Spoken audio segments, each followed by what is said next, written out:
now rocking with the hottest boxing podcast in the land with your host, Coach Malachi Williams. True.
For the thousands in attendance and the millions watching around the world,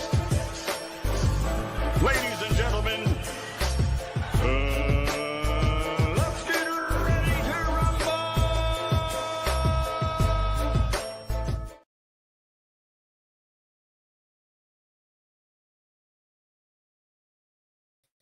Yeah. What's up, family? This is our boy, Coach Malachi Williams in the building. We are back.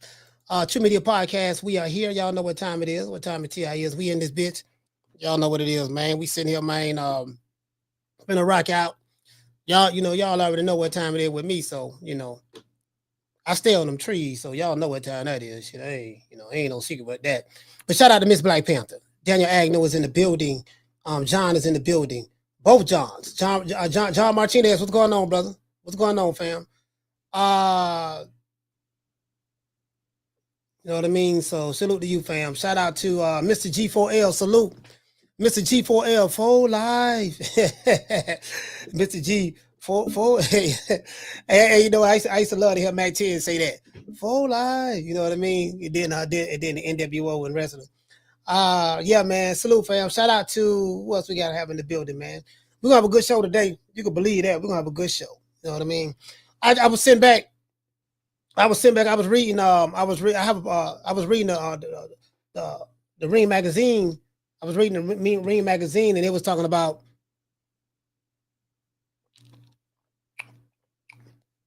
the 40-year anniversary of Marvelous Marvin Hagler and Tommy the Hitman Hearns war. And it had me thinking, like, okay, when was the last time I seen animosity like that in a fight like that? It just made me remember what American boxing used to be, and where it's at now. Where it's at now is just so far off the mark. You know what I mean? So far off the mark. They don't really have trilogies like that anymore. I mean, say what you want to say about Tyson Fury, but Tyson Fury had a trilogy with Wilder. And he had two rematches. No, he had a trilogy with Wilder, and he had a rematch with Usyk. He did that. Usyk beat Joshua twice, had a rematch with Joshua, and then beat Fury and had a rematch with Fury. You know what I mean? And then now he's having another rematch with Daniel Dubois. Hey, let me tell you something, man. That Ukrainian, listen. We had Usyk, like the fighters like Alexander Usyk. We used to have that in the 80s. We had Usyks, Holyfield, you know what I mean? Before there was a Usyk, we had him, Evander Holyfield, Michael Nunn, Michael Moore, Michael Spinks, Larry Holmes, this assassin, Lord have mercy. We had that. I'm not talking about these. I was gonna throw some shots. But I ain't gonna throw no shots. I'm gonna keep these shots in the gun right now. YouTube. I'm not talking about it real far. That was a figure of speech. So yeah, man. So we had that. The excitement. The excitement. The exciting fights like that. You get what I'm saying? And it's like, man, I can honestly say I don't think we had any divas in that era neither. We didn't have any divas. We didn't have any divas at all. Not that I can think of. We talking about the 80s and the 90s, man, it was just, just a whole nother cloth. Just a whole nother cloth. You get what I'm saying? But so we want to talk about the anniversary, but there's another anniversary that's coming up as well. I don't know if you guys realize that. April 20th, last year, in New York at the Barclays Center, Devin Haney and Ryan Garcia took battle, and Devin Haney lost that fight. But then it got reversed to a no contest because Ryan Garcia cheated. He had PEDs in his system. He said he didn't know how he got there. And what the day is, the 16th? In 4 days would be the year anniversary from Ryan Garcia and Devin Haney fight. That's going to be the 1 year anniversary right there. The 1 year anniversary of Ryan Garcia and Devin Haney. Now, of course, they have a fight coming up May the 2nd, May the 2nd or May the 3rd, somewhere up in there. And of course, they're not fighting each other, but they will share the ring with their respective opponents. They will be in the same building, the same ring, and all that stuff. You get what I'm saying? So, I say all that to say this. So we had that anniversary coming up. I just want to throw that out there. Hey, shout out to Boss Desk. Boss Desk, what's going on, fam? Hey, Boss Desk. We have the 1 year anniversary. Hey, shout out to the Boston Boys, man. Shout out to the Boston Boys. Shout out to Jonathan David over there on Instagram. Hey, listen, check it out. We have so we had a 1 year anniversary of that. Ryan Garcia and Devin Haney. That's coming up in 4 days, not 4 days, 4. In 4 days, that's coming up. You get what I'm saying? So, do you guys want to celebrate it or what? I don't know. Y'all want to celebrate it? We can do that. We can celebrate it. You know what I mean? I'm trying to think. Hey, shout out to a film about Ali. Shout out to a film about Ali. We got some fights coming up this weekend. I told you we're gonna address those, man. But I was just reminiscing, man. Hey, check it out. When I was reading the Ring magazine, I had to go back and look at that fight, man. And just to look. Shout out to Boss Man Tony. Shout out to MPR. And the look, and the look on Hagler. Hagler's one of my favorite fighters. Like, bro, Hagler. Listen, bro, I love Hagler. Like, literally, you get what I'm saying? My favorite fighter, and of course, all of this is subjective to the individual, is Sugar Ray Robinson. Ray Robinson is my guy. But I love Willie Pep. I love Ezra Charles. I love all of them. You know what I mean? But the guy who I was watching in the 80s, the middle was Hagler. Hagler, man, the nigga Hagler, man, Hagler was on some other shit. Them dude, the Mike McCallums. I think Mike McCallum turned pro in like 81, 82, somewhere around there. But listen, man, the man fought everybody, man, literally. He stayed in one division. He wasn't a multi-division world champion, but guess what he did though? He fought any and everybody. He fought against all contenders, even when he didn't have to. Now, he probably didn't get everybody, but the man had 66. The man had, 66 fights or 70, somewhere around 70 fights, something like that. I think it was 60-something, 3-1 or something like that. I don't know. Just a whole nother animal. Just some of the stuff that I hear some of these guys, straight out of Brockton. Just some of the stuff I hear, when I hear these fools online, and I'm so happy that I don't take the boxing serious as serious I used to anymore. I don't take it serious on YouTube. I don't. You know what I mean? Because I know what it is. It's just a bunch of, fanboy content creators and a bunch of fans who just are fans of promotional companies, and you get what I'm saying. I know it ain't that.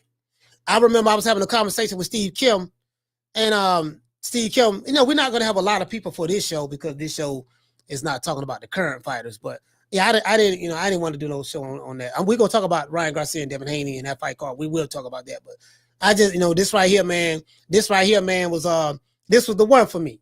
This was the one for me. This is the one for me. You get what I'm saying? So shout out to Brockton, man. Like that dude Hagler was so disciplined, bro. That dude was so disciplined, man. Like, god damn. And another and I told y'all, hold on, and I told y'all, like I told Miss Black Panther, I said, look, at the time of the Hitman Hearns had a Jerry curl. We're activated in it. You get what I'm saying? So, I didn't hear Hearns say one time that the activated got in his eyes. You know what I mean? Wait a minute, hold on, dog. I knocked out because, you know what I mean? I had to get my hair done. I got my, they got my curl done, dog. Jerry curl juice, dripped in my eye, dog. That's what it was. He didn't say none of that. And he had a curl. Like this. Boy, this era here. But there's hope. There's hope. There's hope from the younger generation.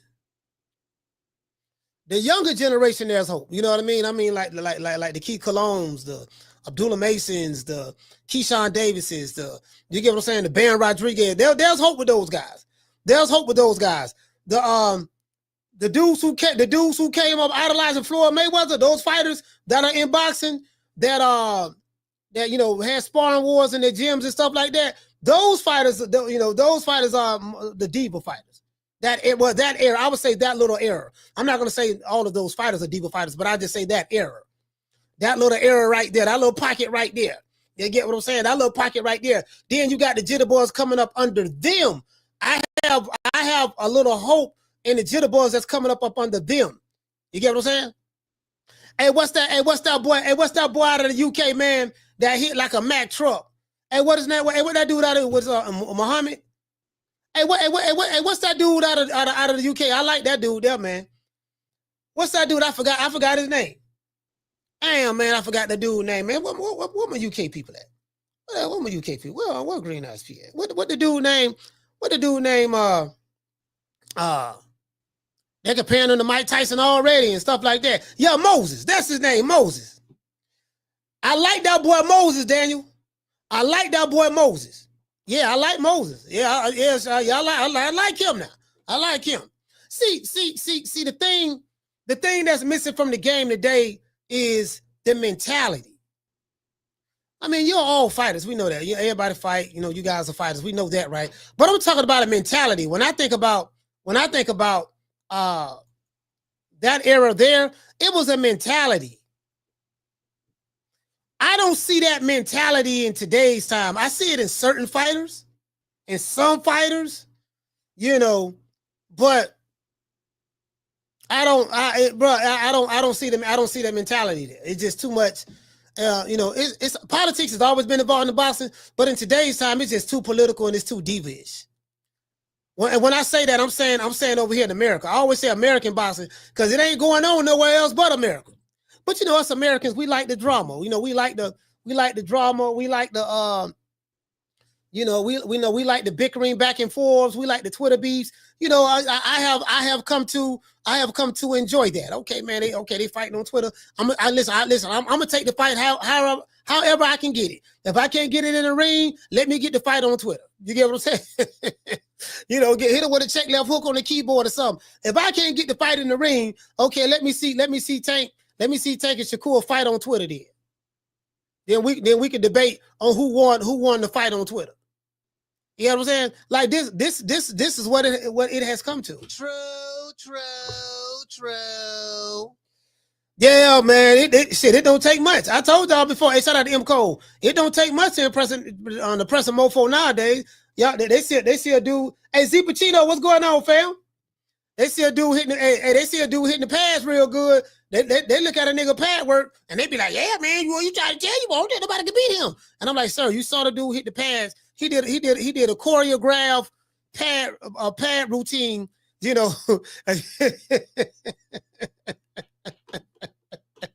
Hey, shout out to Kendall Price. Hey, the man did a choreographed pad routine, and you right here, you hollering about he pound for pound right now. You get what I'm saying? To this day, really though. But this bomb is taking the easy matches, fighting other bomb. Hey, you hollering about the man pound for pound right now.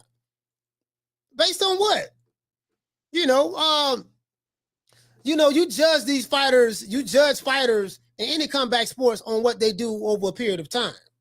It's what you do consistently over a period of time is how you can reflect and look back and say, okay, the reason why, the logic behind me saying this guy is the best or he this, he that, and that is because when I sit back and reflect and look at all the things he's accomplished throughout his career and who he fought and when he fought them. Because it's not just who you fight, it's when you fight them as well. Do you get what I'm saying? In that era, a lot of fighters fought when they was in their prime. In this era, there's a strong argument for, it's the opposite. Matter of fact, you know what? It's the opposite. Yeah, it's the opposite in this era. Now, we ain't trying to fight no prime. You ain't gonna get no prime, Wilfred Benitez and Sugar Ray Leonard. In this era, no, man, he, wrong side of the street, this and that. I don't like what he said on Twitter. No, man, I'm the A side, you got the weight on me. So you don't get the prime fighters in this era fighting each other. You'll get the older guys fighting each other, Wilder, Tyson Fury, Alexander Usyk. You get what I'm saying?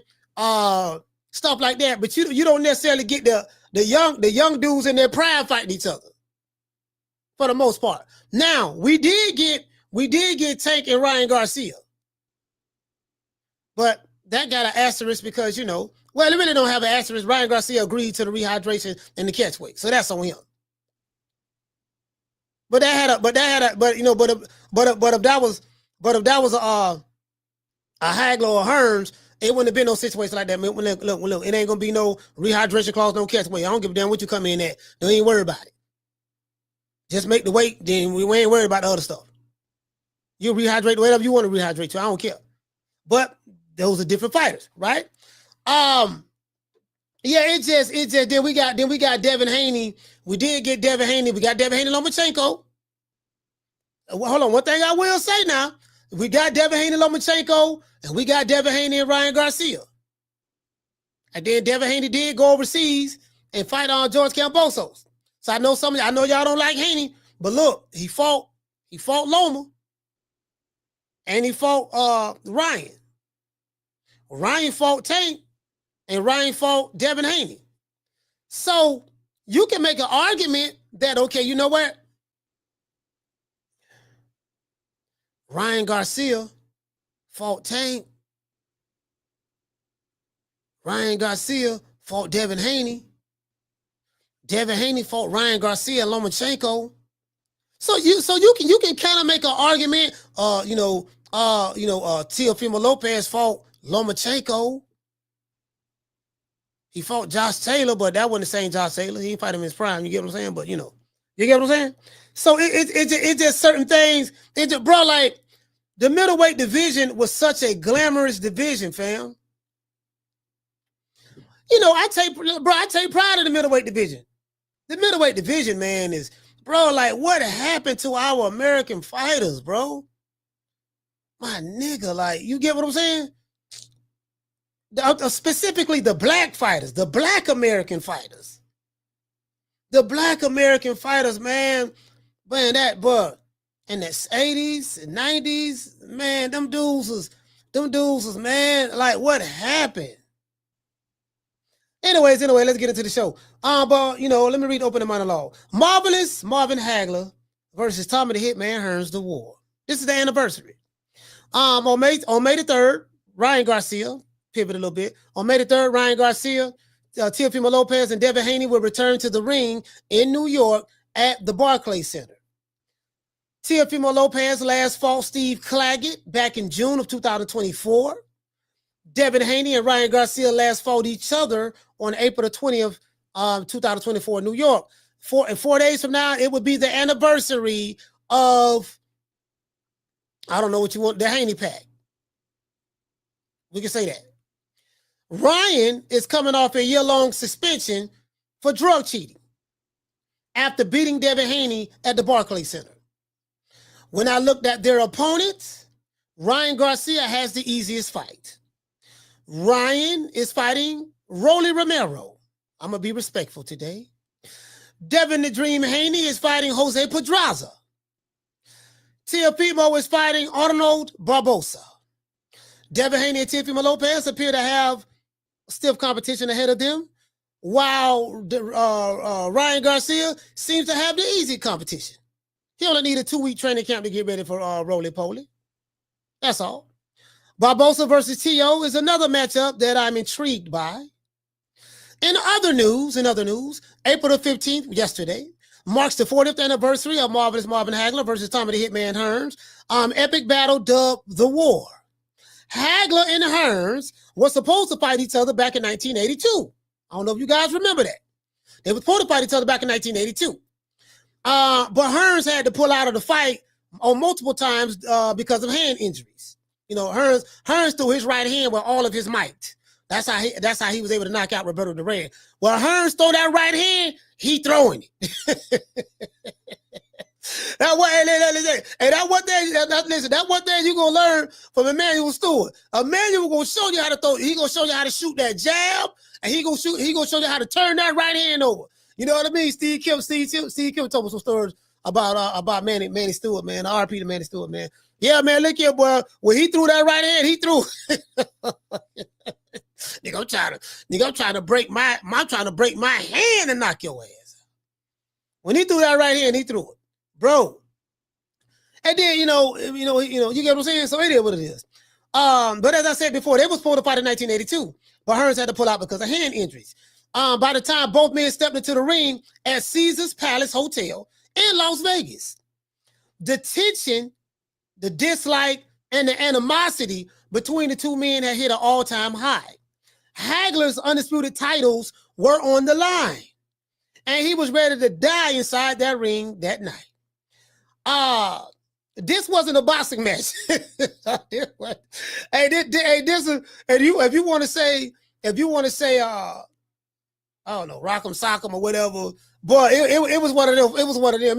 This ain't no strategy, dog. Hey, Hagler, Hearns, what's your strategy tonight? Strategy? Don't need one. I'm running right at him. I'm finna run him or running right at him. That's the strategy. I'm going right at him. You know what I mean? Hearns, what's your strategy? Strategy? I'm gonna knock his ass out. I'm going right at him. It ain't no strategy. How you gonna box him? We ain't now. Both men can box very well. We ain't doing no boxing. We finna go at it. When the last time we had a fight like that? Hey, when the last time we had a fight like that?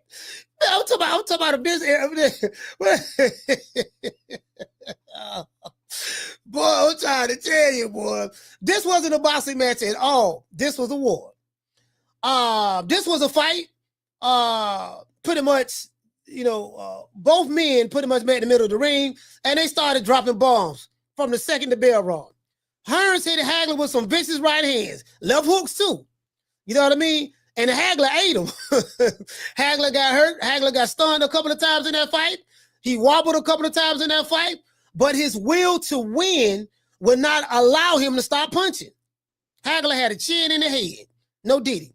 If you punch him on top of your head, I heard that on Hearns when he hit Hagler on top of the head, he broke his hand. You know what I mean? And Hagler had a chin too. Hagler, listen, because Hearns, let me tell you something. Them right hands, some of them right hand shots that Hearns was hitting Hagler with, flesh on his chin, that would have knocked any man out that night. Any man. That would have knocked any man out that night. For him to hit that dude, you know what type of chin you gotta have to take a right hand from Tommy Hearns? Man, shit, nigga, Hagler had melatonin in his chin. You get what I'm saying? Like for real though.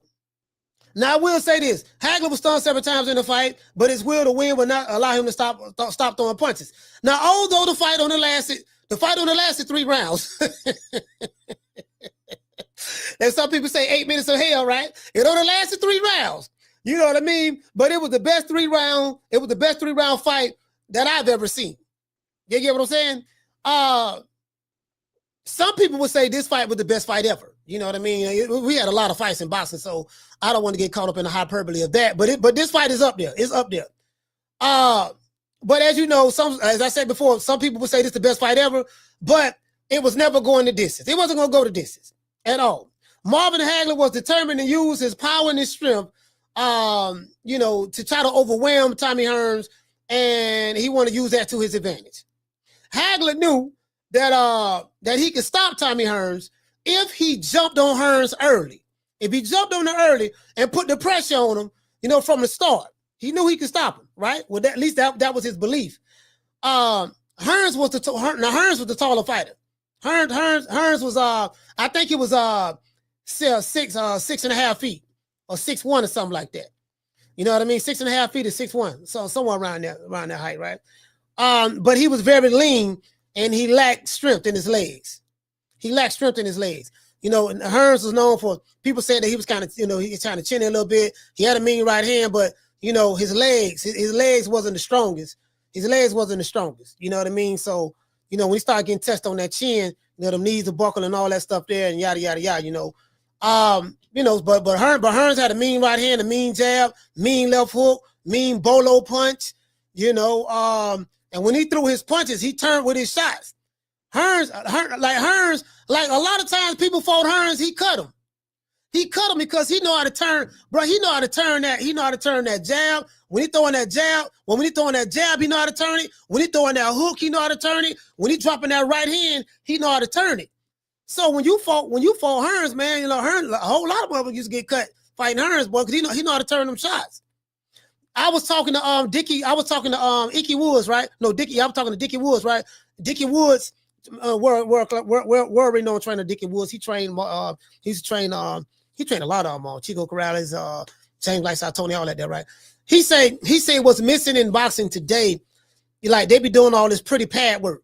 Everybody doing all the pretty pad. Everybody want to look like Florida Roger Mayweather doing the pad work, right? The pity pad. Everybody want to do that. He said, but what's missing? He said, you got a bunch of coaches, but you don't have You got a bunch of trainers, but you don't have teachers. They have boxing trainers, but you don't have boxing teachers. The coach is the teacher. You get what I'm saying? They're not even teaching these dudes how to turn their shots when they throw them. That's what Dickie Wood was telling me. He said, man, everybody try to look pretty with the pretty pad work. He said, man, we ain't do none of that shit. We ain't do none of that shit. You know what I mean? All trying to look, all that pretty stuff. Floyd Mayweather was the one that popularized that. But he was saying, look, when you watch boxing, look at how the fighter throw the shot and look at how he turning the shots over. Look at how he turning them over, and you'll see what I'm talking about. You get what I'm saying? So shout out to Marky Beyond. Salute, brother. But as I said, man, Hagler was the shorter fighter between the two. Now he was listed at 5'8". Hagler was listed at 5'8", but he had a 75-inch arm reach. 5'8" with a 75-inch arm reach.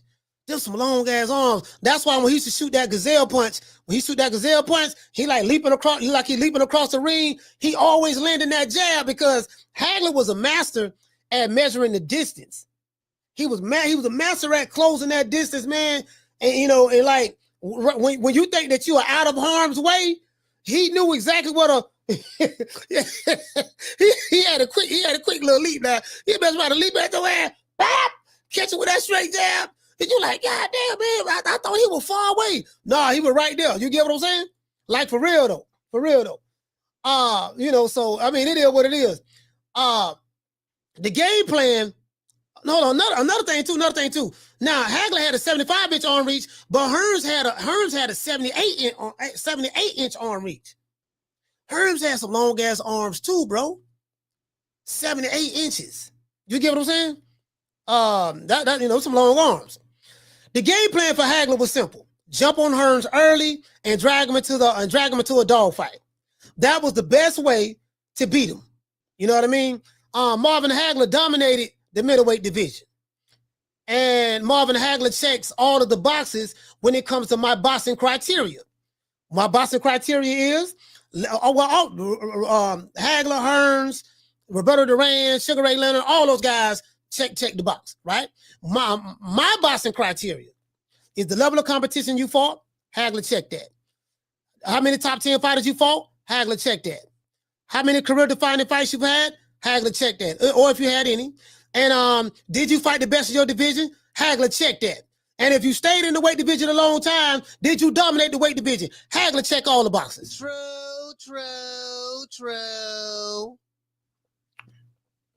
He checked all the boxes. All of them. What do you guys remember about this for the old heads? The young heads ain't gonna know nothing about this, but what do you guys remember about the fight billed as the war between Hagler and Tommy Hearns? I'm dedicating this show to the old heads. I'm dedicating this show to you guys. You know what I mean? This show right here. The jitterbugs ain't gonna, you know what I mean? But the jitterbugs ain't gonna probably be feeling this show right here, but I'm dedicating this guy to the old heads. Today's show is sponsored by Foster's Barbershop, located at 1923 West Main Street, West Tampa, Florida, 33607. If you are in the city of Tampa, Florida, and you're looking to get a nice haircut at a luxury barbershop, please download the app Booksy. That's BOOK, like book XY. Type in Foster's Barbershop, download the app, and book an appointment right here at Foster's Barbershop. A lot of celebrities be there as well. You know what I mean? So, but you got to book an appointment. There's not going to be a lot of people there. You know, it's not going to be a long line, and they serve drinks in the back, and you can smoke in the back as well. Let's give my sponsor, Foster's Barbershop, a round of applause.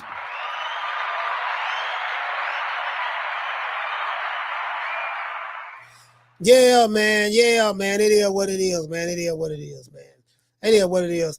Hey, what you say, man? He said, yeah, I'm trying to tell you, dog. Like I'm kind of like, you know, y'all know, you know, I'm a fanboy, dog, on Hagler, Hearns, Roberto Duran. Shit, I met Roberto Duran. So I was like, God damn, they Roberto Duran. You know what I'm saying? I see these other cats. I be like, oh, that's what it said. You know what I mean? All right, yeah. You know what I mean? Yeah, man. I saw Bam, man. Bam. I like Bam. I ain't gonna lie. Bam Rodriguez. That's another young jitterbug. I like, man. I like Bam, boy. Bam. I fuck with Bam. Hey, Bam. Now Bam want that smoke for real. Shout out to Green Eyes P. Hey, okay. Dropping 2 pounds on your boy. She say, Warrior always remember. Yes. Absolutely. Shout out to Green Eyes P again. Hey, okay. She say Tommy not say he had his hair done 2 days ago. No. He didn't say that. He didn't say that at all.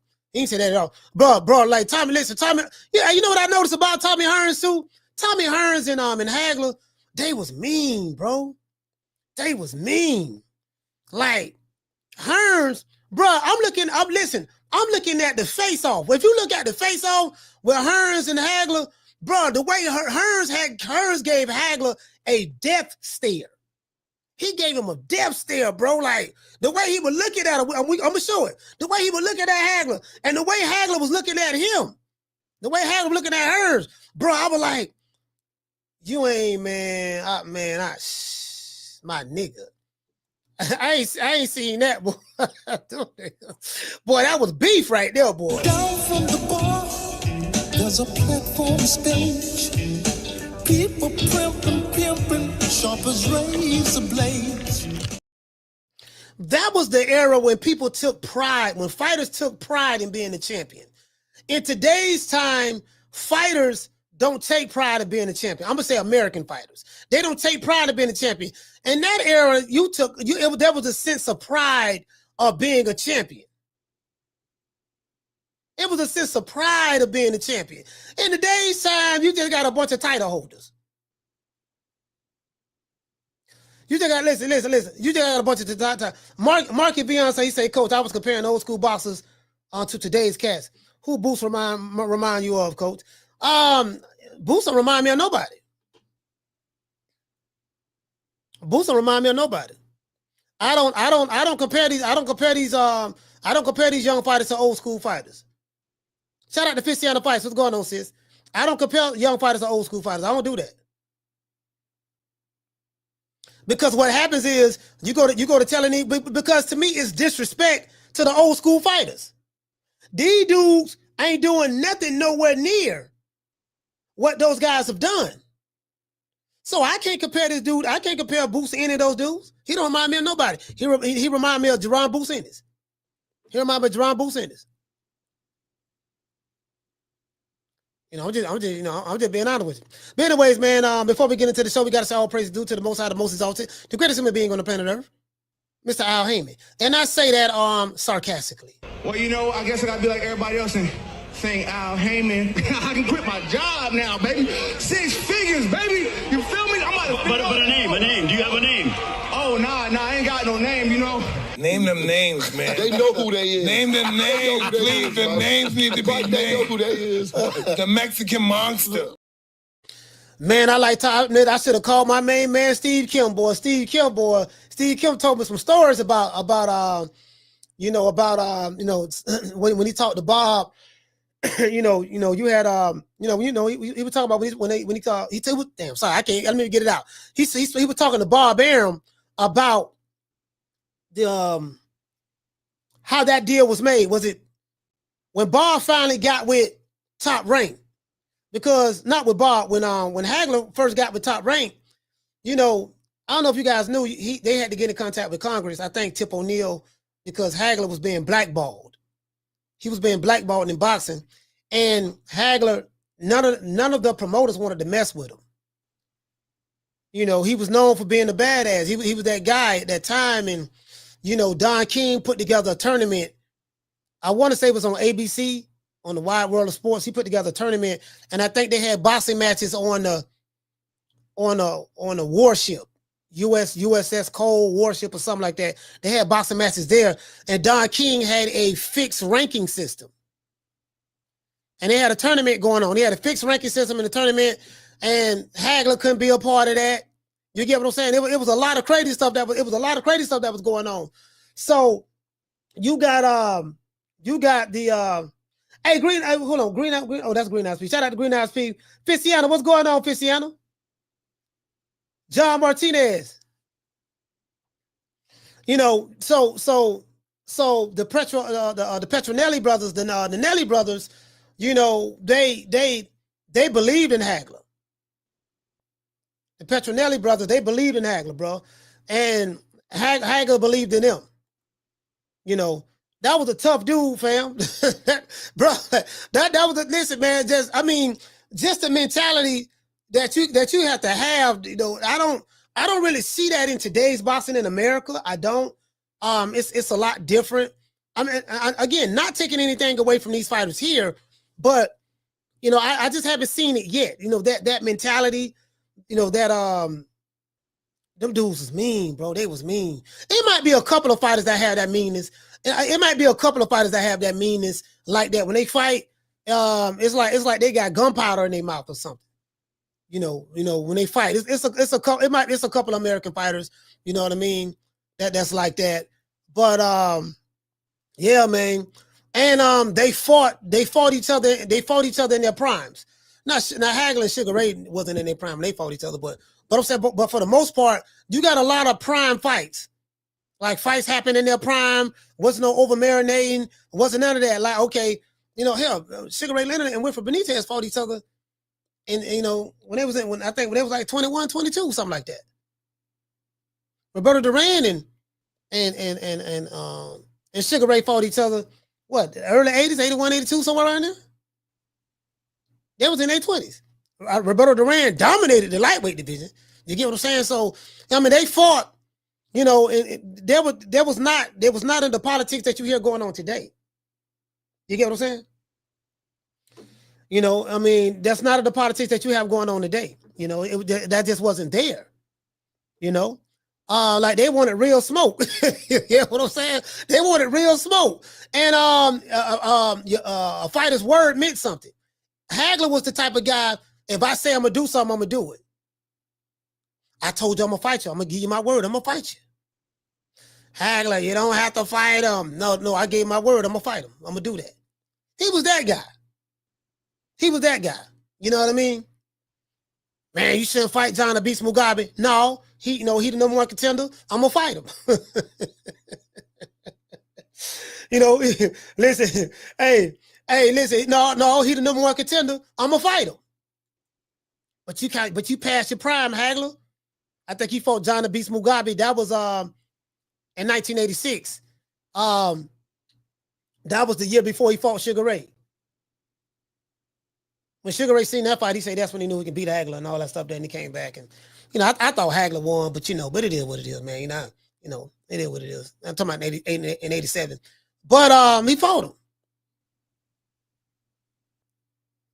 He defended his undisputed titles against any and all comers. Any and all comers. Hagler defended this. Like, bro, the man was the champ for like what, 7 years, something like that. I think he was the champ for like 7 years. Nigga, I ain't going nowhere. Staying right here, dog. I'm staying right here. All you little niggas want to move up, think you can knock me off my crown, just come on up here. I'm staying right here. Listen, this my house. This my house. Anybody coming in here talking about taking my belts, I'm fighting. You get what I'm saying? I'm just saying though, I'm just saying though, it is what it is. It is what it is, so, I'm just saying, listen, anybody coming in my house, want to, talk about taking my belt, that, again, that's when people, fighters took pride in being a champion. When you was the champ, you took pride in being the champion. If you had the titles, you took pride in having those titles. It's different now. It's different now. You get what I'm saying? It is what it is, man. Anybody listen, man. Anybody hating on Marvelous Marvin Hagler and Tommy the Hitman Hearns, Riley, get him. Look, fuck you. Fuck the plane you flew in on. Fuck them shoes. Fuck the socks with the bell on it. Fuck them cheap ass cigars. Fuck your yuck mouth teeth. Fuck your hairpiece. Fuck your chocolate. Fuck Guy Ritchie. Fuck Prince William. Fuck the Queen. This is America. My president is black and my Lambo is blue, nigga. Now get the fuck out my hotel room. And if I see you in the street, I'm slapping the shit out of you. You get what I'm saying? Listen, bro. Check this out. I'm just saying though. And Blood called the show, and he spoke about those Philly fighters. Benny Briscoe, Sugar Ray Seals. You get what I'm saying? He spoke about them. You get what I'm saying? I remember what's my main man name? Willie Monroe. You get what I'm saying? You had to fight those dudes. What year this was? I want to say was it 80? What year that was Hagler fought Vito? I think that was his 50th professional fight. Bro, for you to finally fight for a title after your 50th on your 50th professional fight, bro, that tell you everything you need to know. It took this man 49, 50 fights to get a shot at the title. He fought Vito. I think he fought Vito on 15 rounds. They went 15 rounds. And I think it ended in a draw. And I remember watching an old interview because my uncle, R.I.P. to Uncle Benny, my Uncle Benny is the one that put me up on boxing. And he loved Sugar Ray Leonard. Ray Leonard was his guy. But he liked Hagler as well. Hagler. I loved Hagler more than I loved anybody in that era. Hagler was my guy. You know what I mean? Marvin Hagler, right?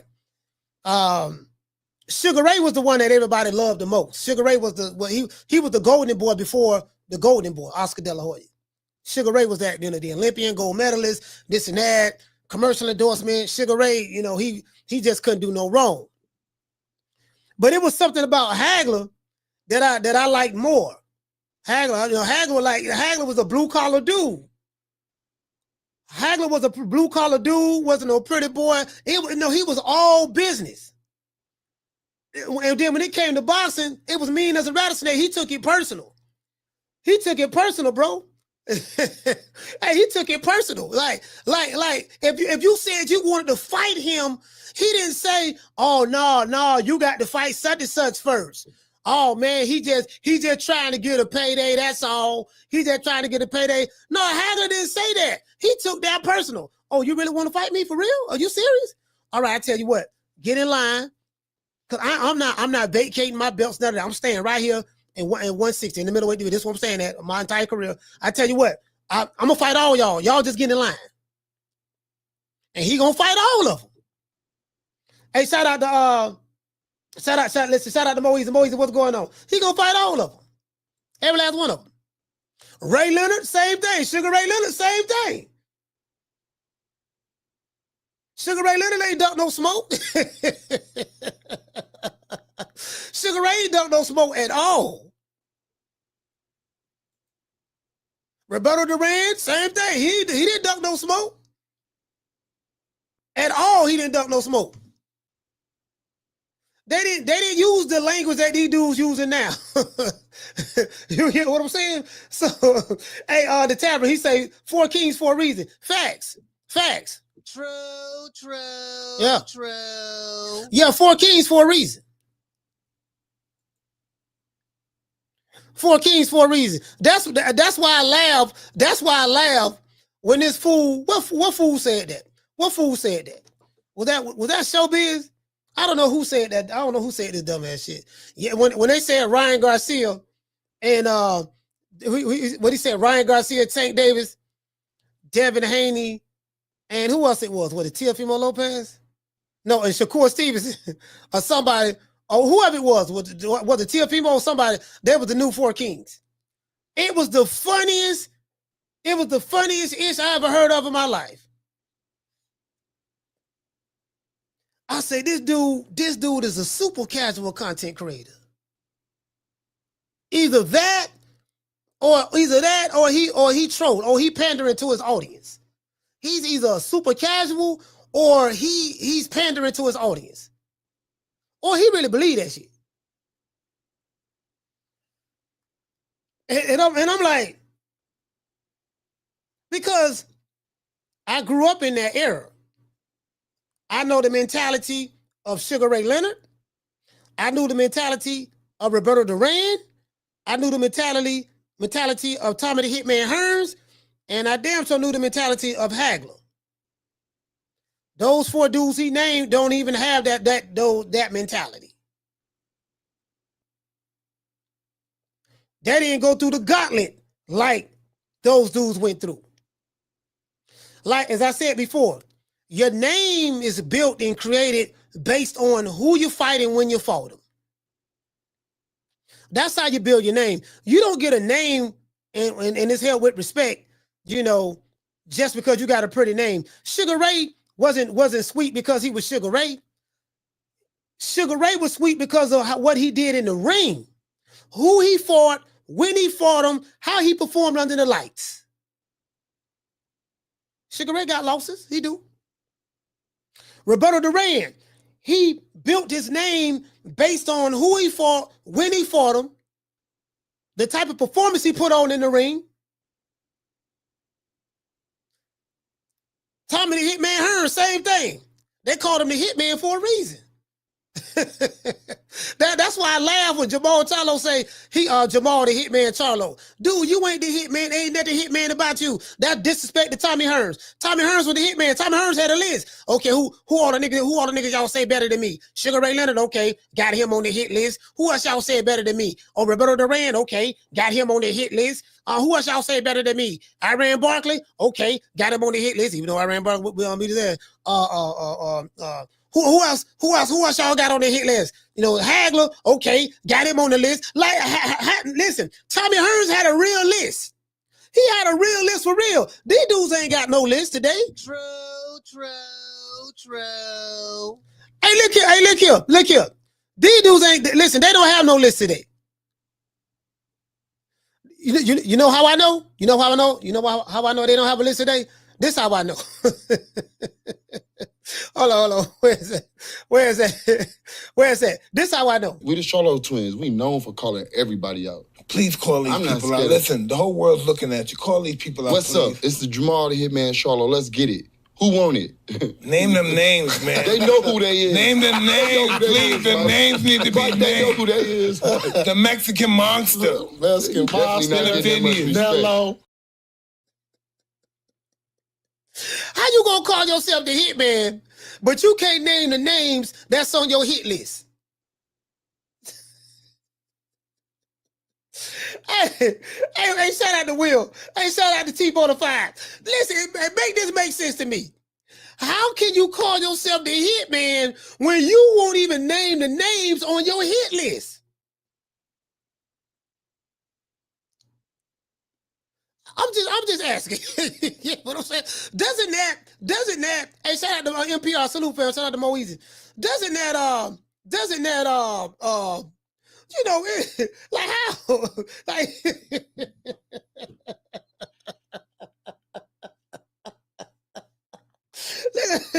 you ain't got nobody on the hit list. You ain't got nobody on the hit list, but you call yourself the Hitman.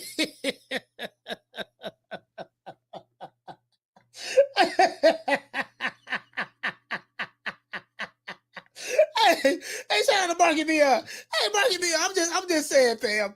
Listen, I just thought about that just now. How do you call yourself the Hitman, but you don't have any names on your hit list? Mike Tyson, I told you, name the names, man. He told you, he said, please call these people out. Please call these people. We got millions of people watching. You have millions of people watching you. Mike Tyson gave you a layup. I mean, you got millions of people watching you, and you couldn't think of one name.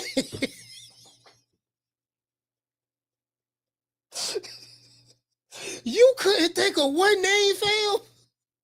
Millions of people watching you. Mike Tyson, he said, please call the people out. Call them out. You got millions of people watching. and the best thing, hey, John. Hey, John. Hey, John. Saying, dog. Hey, the man gave him a layup. He gave him a layup, dog. Hey, shout out to Will. Will said oxymoron. He said that was an oxymoron statement. Facts. Hey, facts. Bro, the man gave you a layup. I said, who you got? He said, hold on, wait a minute now. Hold on, wait a minute, Will. I got a whole hit list right here. Who you got, coach? Who you got? Call him out. They say, I want Pork Chop Willie first. All right, after I whoop him, I want Shawty Big Nuts. Okay, after him, I want Whole Head Cheese. After him, that's right. I want Pork Chop Willie. Okay, after him, a Chico Stick. After him, I got this Jamaican fighter I want to fight named Oxtails. You know, after him, let's see. Colt 45. That's that nigga that be trying me at the liquor store. You get what I'm saying? Like, I got a hit list right here. I got a hit list. Hey, okay, listen, I'm gonna give a perfect example. You know, when I was you guys do know I turned the other cheek. I'm nice. I'm the nice coach now. I'm not snapping anymore. I'm not going off anymore. You know, I'm just, I turned the other cheek. You know, I'm turning the other cheek. I'm a nice guy, right? But when I wasn't a nice guy, I had a hit list. Let's see. Jabba the Hutt, check. Okay, I got him on the list. The Butter Biscuits, check. I got all them niggas. Let's see. Whole Money. I mean, shout out Ace Money, but let's call him Whole Money. Check. I got him. The nigga in the wheelchair. Phony Brown, check. No Money Brown, check. Okay, I got him. Let's see who else I got on here. I got some more. I got some more here now. Let's see. Wait a minute now. Hold on now. I had a whole, because I had so many people at me. You know what I mean? The Aerosexuals, check. All right, okay. On the Wild Dads, check. Okay, got him too. Let's see what we got. Turkinator Army, check. All right, you know what I mean? Let's see who else we got. So I had a whole list. So I had to go to war for like about 3.5 years. About 3.5 years. About 3 years. I was about to say about 3.5 years. I would have walked 3. I don't chill down now. I had a list. You know. Yeah, Janitor 40, check. You get what I'm saying? I had a whole hit list. Shout out to Justin. You know, I don't need the list no more. All the names scratched off. Okay, I took care of him, Charles. Cross that out. Yeah, I'll cross that out too. Cross that out. Yeah, I'll cross that out. See, all the names crossed out. So I don't put the fire down. I say, okay, I'm finna put the gun down, YouTube. I ain't talking about no real gun. I'm talking about this Nerf gun I got real. Talking about the Nerf. I ain't talking about nothing real. But I'm saying, but anyway, that's it. It's over with, man. I don't scratch it out. I don't scratch off all the names off the list. So you get what I'm saying? I just want to throw that out there. You know, it is what it is. So anyway, I want to show y'all this here. Man, I want to show y'all this here, boy. God damn, I want to show y'all this here, fam. Man, this bruh, nigga talking about a hostile territory. This a hostile environment. Let me let y'all see this right here. Now, this when Hagler fought Alimenter. Some would say that Hagler got robbed when he fought Vito in 79. He should have been the champion. Busted him up and stuff like that. But he got robbed. They said the fight was a draw. So Hagler went back to work. I think he won like 4 or 5 fights in a row. And then he got a shot at Alimenter. I want to say at Wembley Stadium. I think it was Wembley, if I'm not mistaken. Wembley Arena or something like that. Wembley Stadium, something like that, right? And Hagler had to go overseas. Hagler remembered. Hagler said that, you know what? From this point forward, and this is what he said after Vito, for what I can remember. I think it's an old video out there or something. He said, from now on, these gonna be my judges. You know, these right here gonna be my judges from now on. So Hagler mentality was, whoever I get in the ring with, I have to stop him. Because if I don't stop him, if it go to the scorecards, it ain't no telling what's gonna happen. They may rob me.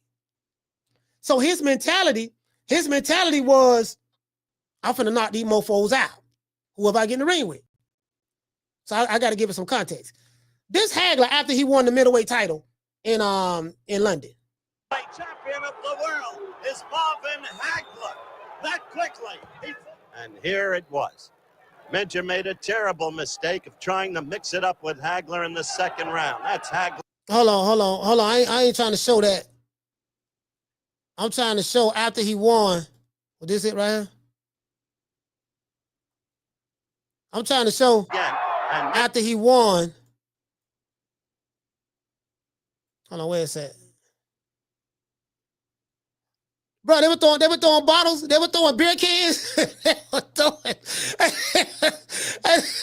Bro, they were throwing beer cans. Boy, they were throwing everything. They were throwing everything at Hagler, man. The man had them. Oh, here you go right here. Here you go right here. This is it right here. They throwing everything at him. Hagler had no one. Look at that. Now bottles are being thrown into the ring. They go to Perinelli brothers. Y'all see that? Boy, they throwing everything. The British fans. Top rank, boy. Y'all listen, boy. Listen. Boy, y'all listen. Y'all say what y'all want to say. Here you go right here. This fight, when Minter tried to mix it up, Hagler, the man couldn't even celebrate his victory, bro. Now bottles are being thrown into the ring.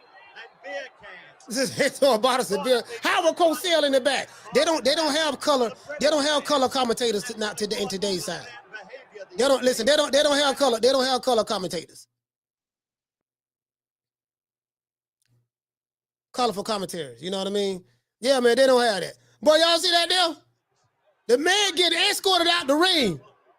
Hostile territory. They ain't go right there. See, this what Brian Norman Jr. gonna have to go through if he go to Philly. If he go to Philly, want to fight Boots, this what he gonna have to go through if he win. Y'all see that? The police, listen, the Scotland Yard police had to escort. That the Scotland Yard, they came out there. They had, listen, Liverpool, they had to come out there and escort Hagler back to the locker room. Literally. They had to come. Listen, they had to come. Man, listen, man, we got to get that dude up out of here, man. We got to get him up out of here. To this day. You get what I'm saying? Hey, what you say, WMS? He said the commentating is horrible now. Oh my God, the commentator is horrible, bro. Listen. That's why when we do fight parties, I never listen to the commentary. For what? There's no energy. There's nothing. It's boring, bro. It's just boring. Shit, got them Hagler fought Bobby Watts, Alimenter, Vito got robbed of that. You know of that. Some say. Then he fought Vito again. Well, listen. Let me show you how cold. Let me show you how cold Hagler was. After being robbed for fighting Vito in 1979, Hagler went on. Hold on, check this out. Let me pull this stuff up. Bear with me. Let me pull up his resume. All right, got a Hagler up right here. Okay, 1979. After the draw against against Vito, Hagler fought. Hagler had 3 more fights before he fought for the title. So when he went to the UK, he beat Alimentor, and he kept that title all the way till when he lost it to Sugar Ray Leonard 7 years later. And he rematched Vito. He rematched Vito 2 years later and stopped him in the 14th round. Then Hagler fought doggone what's my main man name? Marvin Hagler. Yeah. Who you fight and when you fought them. That plays a big part in all this stuff. You know what I mean? I'm trying to tell you, boy. I'm trying to tell you. Listen, doggone. When Hagler fought, what was that? No, Mustafa. Mustafa. Mustafa Hampshire. Mustafa, yeah. Okay. Yeah, so I'm like, bro, Blood called the show yesterday, and he spoke about was it Bobby Seals? All the Philly fighters. All the Philly fighters, bro. Like them listen, let me tell you something. Them dudes out of Philly was some tough mofos, bro. Like them dudes out of Philly was tough, fam. You know what I mean? I'm like, fam, like I'm sitting there thinking, right? Like the mentality that those guys had back then was just crazy. And for me, I don't really see that. I don't see that now in today's American boxing. Like American boxing, in my opinion, it's just my opinion, you know, in comparison, has fell off big time. It's a new era. It's just a new era. It's a new era, you know. But a lot of these, like, there was a level of intimidation that came with a fighter coming out of the middleweight division, you know, from America. The level of intimidation, like, man, I'm finna get never Hagler, man. Man, shit, nigga, you know, I got, Bernard Hopkins or whoever, or Julian Jackson or whatever. You know, I know he's Jamaican. But I'm just saying there was an aura. That was an aura. That's when, you know, you get what I'm saying?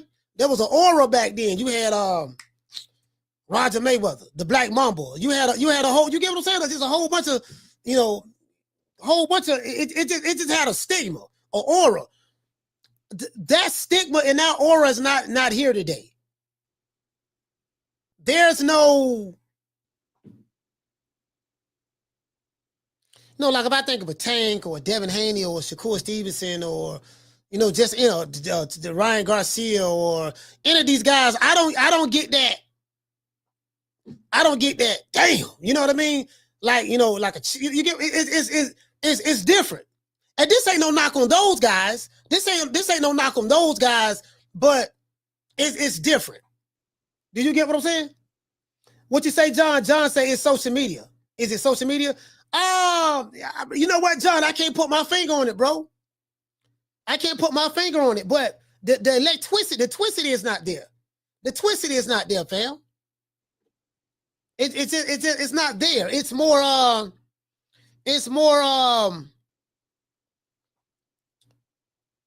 I think it's just too diva-ish for me.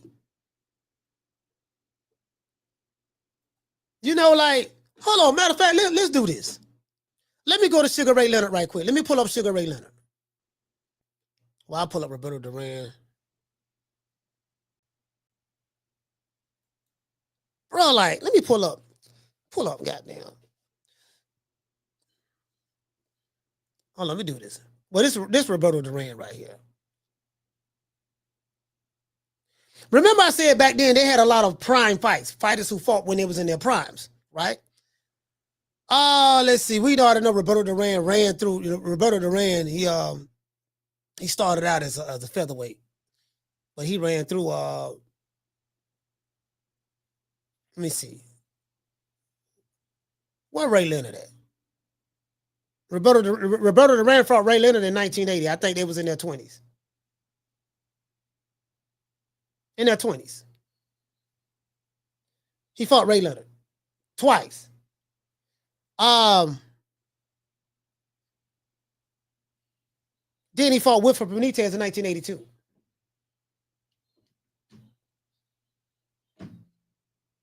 All these dudes are younger than their primes. In today's time, it seems as though the prime young fighters, they're not, I think maybe the business model has changed. The business model might have changed to where the promotional companies, they don't want to risk the young fighters fighting another young, talented fighter. Do you get what I'm saying? You get what I'm saying? So, goddamn, hold on. Where my man? Where Sugar Ray Leonard at? Let me pull up Sugar Ray Leonard. I wonder how old Sugar Ray was. What year Sugar Ray was born? 58? Was Sugar Ray born 1958? I think he was born 1958, something like that. I could be wrong though. 56 is somewhere around there.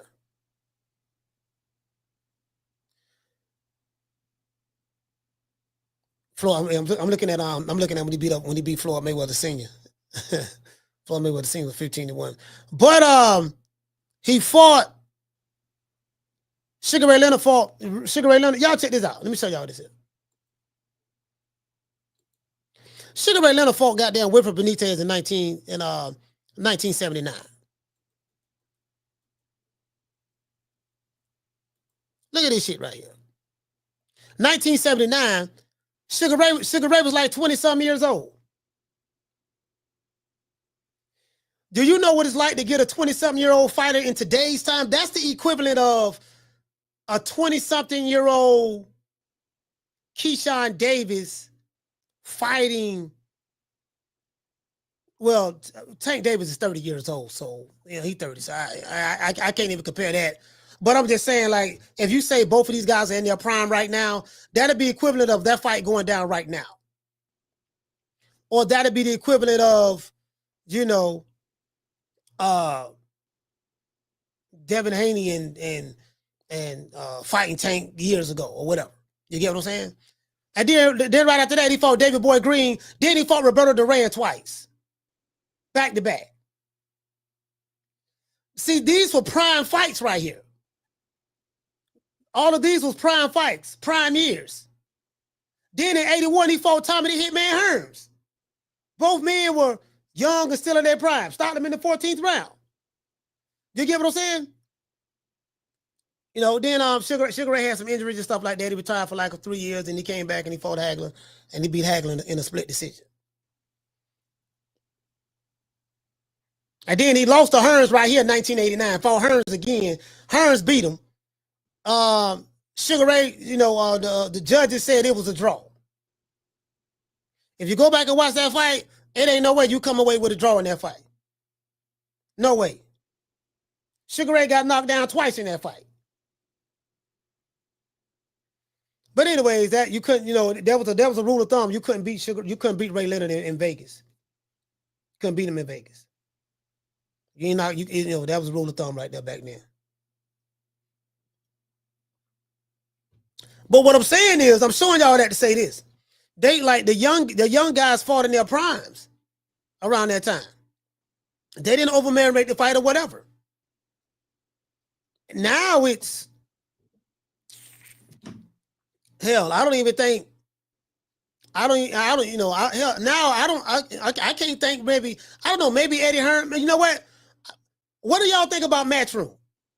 I think Eddie Hearn kind of like got his young fighters fighting in their primes, right? What would y'all say?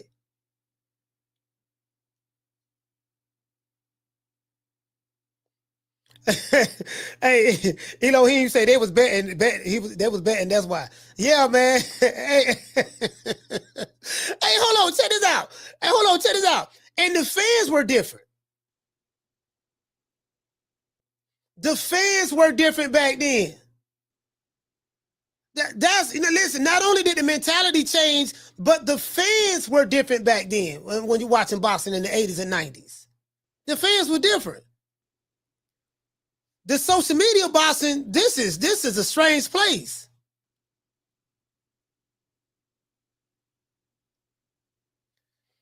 He said, Coach, what about all the other fighters in that era that you didn't name? It's a bunch of them. It's a bunch of them. Mike McCallum. My mind always go blank, man. It's a bunch of them, bro. Pernell Whitaker, Zuma Nelson. Like, bro, it's a bunch of them, fam. Like, it's literally too many to name. Aaron the Hulk Pryor. You know, Terrible Terry Norris. I mean, it's so many, fam. You know what I mean? You got the G-Man. It was just it's too many, bro. It's too many. Too many. You get what I'm saying? Now you got hey, now this era here, like, again, it's crazy. Now I can't, man. And they're gonna Keita. They're gonna Keita. Keita, what's up, fam? What's up, fam? Bro, like, man, you listen, they had title fights and non-title fights, and they fought 15 rounds. Remember, Roberto Duran and Hagler fought 15 rounds. They had title fights and non-title fights. You know, so them dudes was tough, bro. They was tough. Hey, shout out to Bruce Gas. They was tough, fam. Them dudes were built different. Shout out to No Cap. She said, my daughter loves a lot of the old school flex. She bringing back the gold hoops and felines. Okay. Yeah, man. Anthony said 15 round days were brutal. Yeah, facts. I'm kind of glad they did take it down and they dropped it down to 12 rounds. I'm kind of glad they dropped it down to 12 rounds. I'm glad they did that, you know. But yeah, man, you know, they wasn't talking about fight person. If they was talking about fight person, we didn't hear about it. They want to talk about, yeah, man, no, man, you know, my fighter the A side, and he got the bro. We didn't do that. Now, now we got the young bro. Now we got the young dudes. I can't even say the young dude because this is old Cresses. You know what? The old Cresses on YouTube made a bad example because a lot of the content creators, all of them in their 50s. Like some of your favorite content creators, all of them are in their 50s. Like myself, quite a few of them dudes from the Alphabet Boys, they're in their 50s.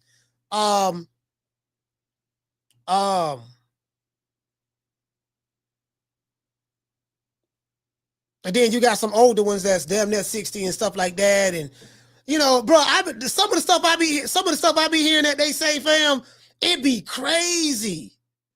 And then the younger dudes in their 30s, and then early 40s, they doing the same thing. They wasn't talking about who deserved what, my fighter doing the heavy lifting. And I'm like, fam, this shit is crazy. They act like we in the gym lifting weights. They act like we are in the gym lifting weights, just some of the talking points. And it's kind of foreign. It's kind of foreign to me. It's kind of foreign to me. You get what I'm saying? So, yeah, it's different.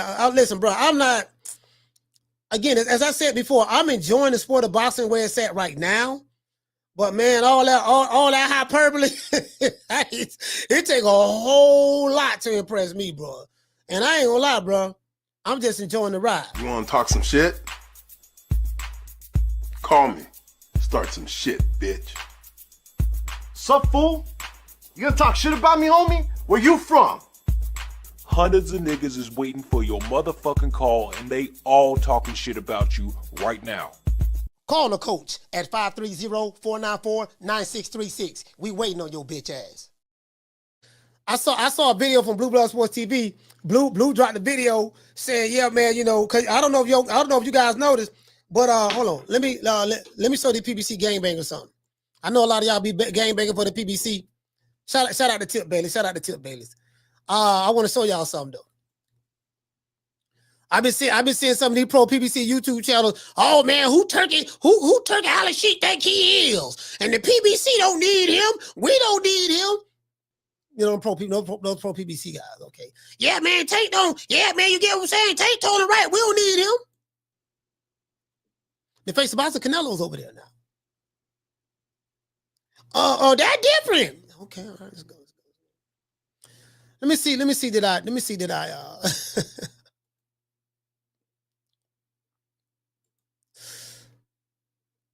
show y'all this.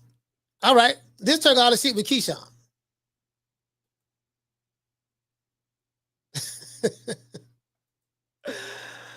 All right.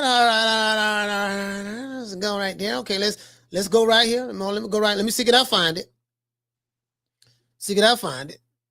Got Abdullah Mason over there. Abdullah Mason. Top Rank has somewhere to go. I think a lot of y'all, you've been hearing that. Yeah, man, ESPN from the drop top, Top Rank, their contract is up in June and they ain't got nowhere to go. They have somewhere to go.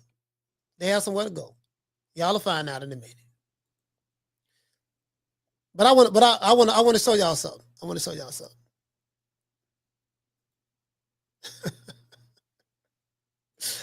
Do any of you pro PBC game makers know who this is right here to the left? Any of you pro PBC game bankers? This is Louis DeCubas Jr. and Oscar De La Hoya. Hold on. Caller, hold on. Louis DeCubas, the father and the son, Scampson, Tom Brown, they are the ones those are Al Heyman's minions, from what I was told from another source. That's what he said. That was his minions. Those are the guys who all the deals go through at the PBC. They are the ones who pretty much running the PBC. Al Heyman's running the PBC through them because he owes some people a lot of money. Waddell and Reed, right? So all you pro PBC game bangers, that's your boss right there. Louis DeCubas Jr. And then Louis DeCubas Sr. And then Tom Brown. That's who's running the PBC right now. And then Oscar De La Hoya. You see everybody right here? I want to hear what Timothy Bradley had to say about that. Are they bending the knee? Oh, I would love to hear Tim say, yeah, man, the PBC bending the knee. Hold on, I want you to see this. And I want you to see this. Y'all didn't see this to the right? Hold on. You blow it up. You blow it up so you can see it. You didn't see this to the right? Turkey Island sheet photograph with PBC's Louis DeCubas Jr. and Golden Boy's Oscar De La Hoya for a Ring Magazine photo shoot. We are united to destroy boxing. Caller, what's your name? Where you calling from? Corey from Texas. Corey, talk to me. Yeah, that's one of my favorite fights to watch on YouTube. I can't remember either went 2 or 3 rounds, but it was a short one. Yeah. It was a banger. And my other favorite fight, other than that one to watch, that I can just watch over and over again, is Floyd versus Ricky Hatton. Because they kept on they thought Ricky Hatton was going to stop Floyd. He kept coming forward. Then Floyd hit him with the check left hook, and he hit the ring button. Yeah. This one's my favorite because, Marvin Hagler came out swinging real hard, and then Marvin got the best of him in that 3rd round. But they went at it. They went at it. I'll never forget, watching how Tommy Hearns came out to the University of Michigan fight song. Yeah. But that's one of the ones, Coach, you can just watch over and over again on YouTube, no matter what. It never gets old. It's a bunch of them. No, it's a bunch of fights I never stop watching, bro. Like that one, the Hagler and Duran, Hagler and Sugar Ray, Hagler and Beto, Hagler and Mentor, Mustafa, just whoever, you know what I mean? It's a bunch of them. It's a bunch of them, bro. Like it's a bunch of them. And another one I like, Coach, is Pavlik versus Hopkins. Everybody thought B Hopkins. Yeah, Pavlik and Hopkins. Yeah, that was a good one. Yeah. See, I said, oh damn, he whooped him. Yeah. So those are some fun ones, man. That when it's like down and up. Hey, did you see it? Your phone? Yeah, you sound muffled. You on the Bluetooth, right? Oh, I'm on the road. You know what? Okay. That's all right, Coach. I'm on. Anybody from Texas know Route 21. It's kind of scattered. So I'll call back in, Coach. I'll listen best I can, but I don't want to mess up the show. So I'll hit you back, Coach. Thanks for taking my call. Yes, sir. Salute, fam. Yeah. Yeah, man. He sounds like I mean, it was just so many great fighters. Like, that. Okay, that who we gonna pick? Who we gonna pick? You know, Carter, what's your name? Where you calling from? Hey, Coach, this is John Martinez in Boise, Idaho. John Martinez, talk to me. Basically, I remember all the hype and everything leading up to the fight. Hagler was always one of my favorite fighters, as was Tommy Hearns. It was really tough to pick.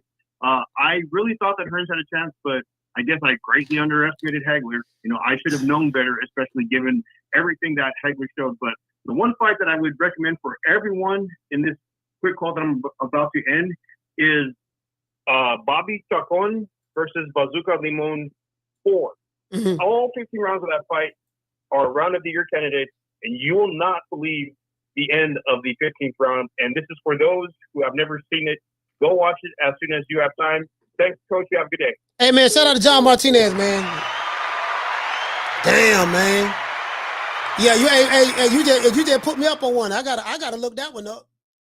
It was some great ones, bro. Like, fam, I be sitting back looking at some of the trilogies we got, man. You know, Barrera and man, doggone Barrera gave us some classics. Barrera Morales, man, shit, bro. But hey, see, they used to throw hands back. They were throwing hands. You know, we talking about all the way up to the 2000s. All the way up to the 2000s. Carla, hold on. All the way up to the 2000s, they were throwing hands. Aaron Morales and them and Barrera and all of them, they were throwing hands, dog. See, they don't throw hands no more. That's what it is. That's what I'm looking for. See, we get, you know, they fight over here in America, but they ain't throwing hands. You know, and then the fans is so it's just a different fan. Hey, the Cardinals said you'll wreck your brain trying to remember these fights. Man, I bro, it's too many of them. It's just too many of them.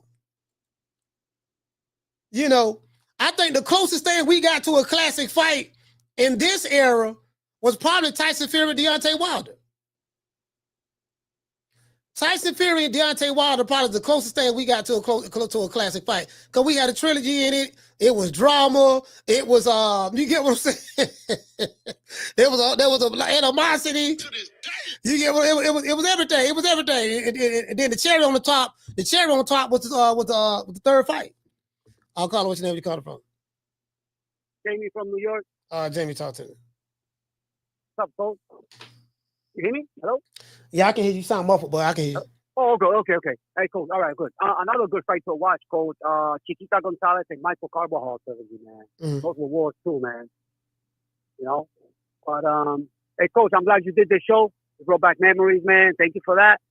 The 4 Kings, they had no fear, man. You know, Hagler Hearns was the hardest 3 rounds ever, according to boxing experts. You know, Tommy Hearns, man, he hit Hagler so hard in the first round, I believe, the man broke his hand and kept fighting. You know what I mean? Yeah. I mean, he didn't have no choice. Bro. Hagler was coming. Fighters today, they break a hand. Yo, they take a year off, man. You know what I mean?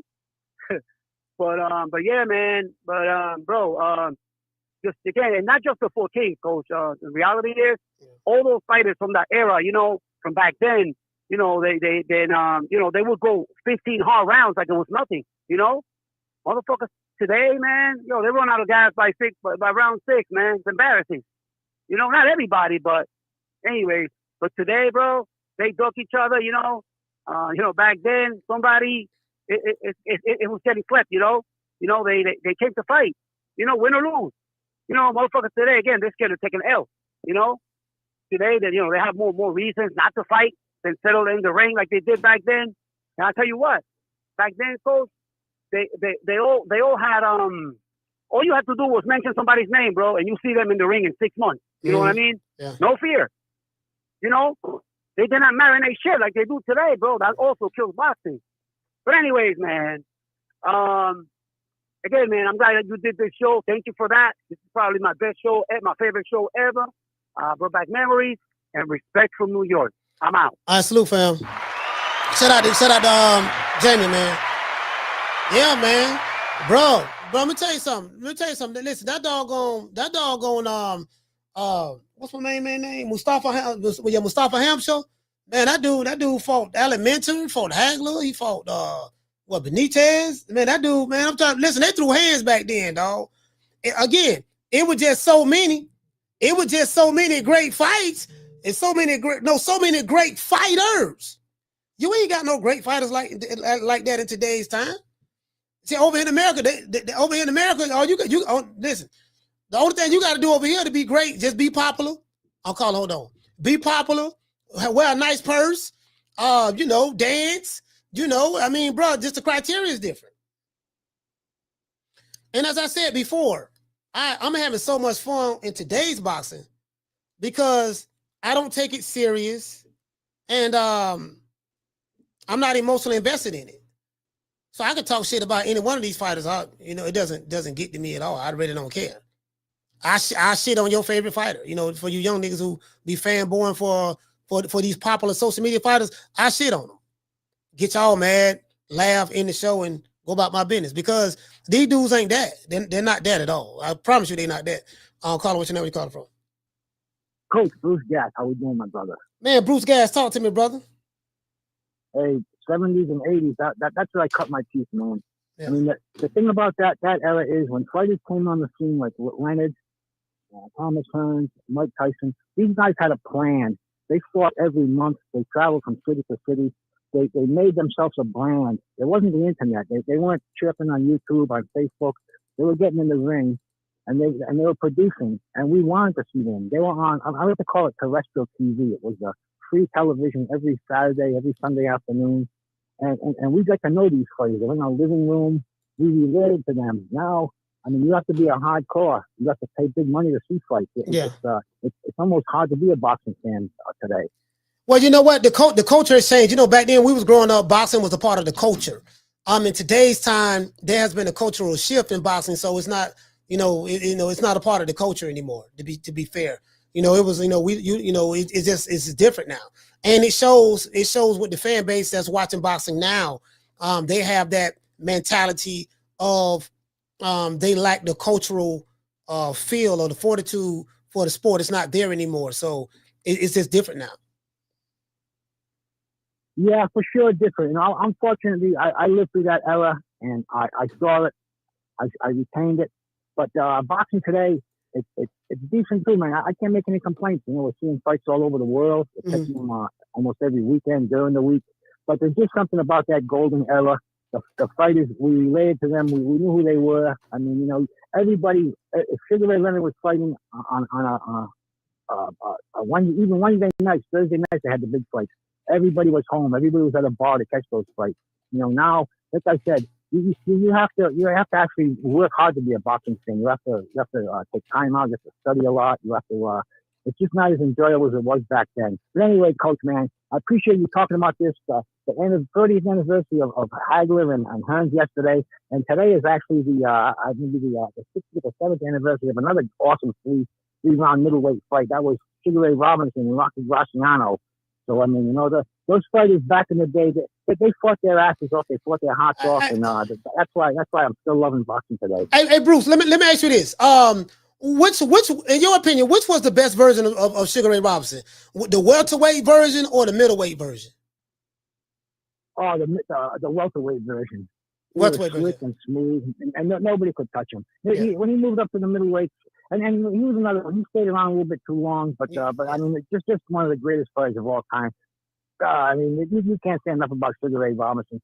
Fighting Jake LaMotta 6 times, Tommy Bell, Henry Armstrong. He fought everybody in the world, and he's the greatest. Pound for pound, the greatest. Shout out to that coach, and God bless you, my brother. Shout out to the chat. All right, shout out to Bruce guys again. Round of applause.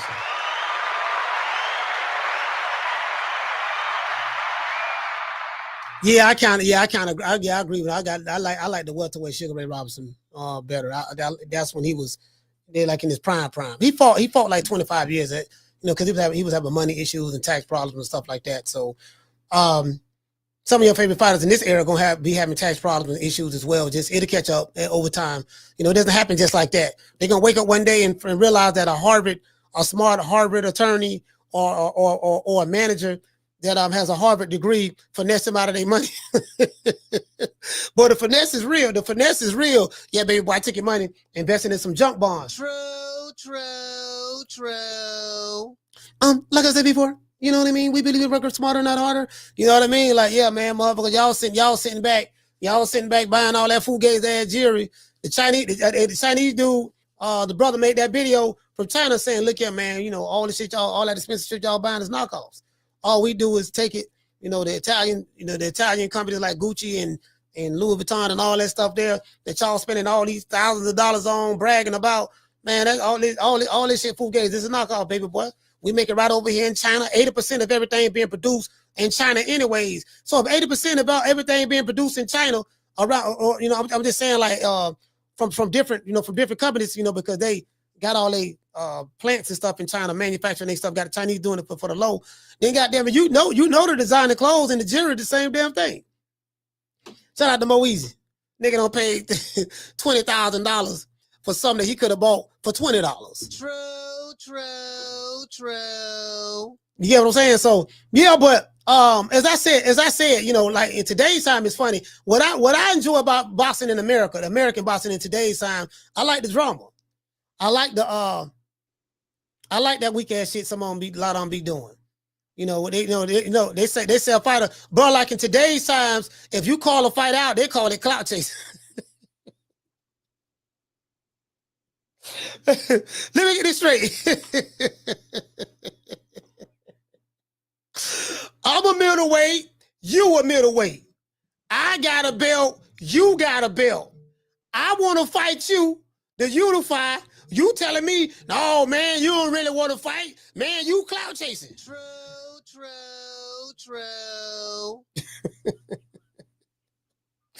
I'm listening. Hold on. Caller, hold on. I'm not talking about today's modern day fan, because today's modern day fan gonna say that. But I'm saying even the fighter himself, even the fighter that's the champion says it. Oh man, that other champion who got a belt, he really don't want to fight. He clout chasing. I ain't never heard Hagler them say that. I ain't never heard Durant say that. I ain't never heard of Zuma Nelson say that. He was like, okay, you got a belt. Okay, I want that belt too. Let's make it happen. Let's do it. Now is if you call a champ out and y'all in the same division, and then he'll have an entire wall of fans, that'll be like, yeah, they gonna be blocking the nigga. Yeah, get behind him. We got you. Yeah, you clout chase. You really don't want to fight? No, go fight him first, and then after you fight him, go fight him. Look, dog. Look, if you want to fight my fighter, no, you gotta fight He-Man first. Then you gotta fight Skeletor. Then you gotta fight Lion-O. Then you gotta fight the Thundercats. Then you gotta fight Mum-Ra. Then you gotta fight doggone. Let's go to the Transformers. You gotta fight Optimus Prime. You gotta fight Bumblebee, Starscream, Soundwave, Rumble. You gotta fight the Destructicons, Megatron. You gotta fight all of the Autobots. Let's see. Then you gotta fight. What the dude name? You gotta fight all of the GoBots. You get what I'm saying? Like this, what's going on now? It's hilarious to me. I'm calling. What's your name? You calling from? Hey, what's up, Coach? This is Coach Eddie from ATL. Coach Eddie, talk to me. What's going on, brother? Hey, man, I'm like you, Coach. Marvin Hagler was one of my favorite fighters, man. Back when I was fighting, man, I used to get little great sweatshirts and cut sleeves off and write stuff on the front of it. You know what I'm saying? Because that's what Marvin did, man. Yeah. Marvin was a sophisticated guy. Not only was he a savage in the ring, but he was articulate enough to even do commercials. Right guard. He was remarkable at some point in time. Sometimes you would catch him, with his suits on, the nice tailored suit on, with the shades on, you know what I'm saying, just sitting there looking debonair, you know what I'm saying? Mm-hmm. That was Marvin. But when it came fight time, he would go off to the wilderness of what he called jail. Yeah. You know what I'm prison. saying? Yeah, I think he said jail or prison. Go to prison. Yeah, go to prison. Yeah. Yeah. He go to prison. No, he wasn't taking no snack. He wasn't doing none of that. You know what I'm saying? He wasn't. With no sneakity snack. With no sneakity snack. He ain't had no strength and conditioning coach.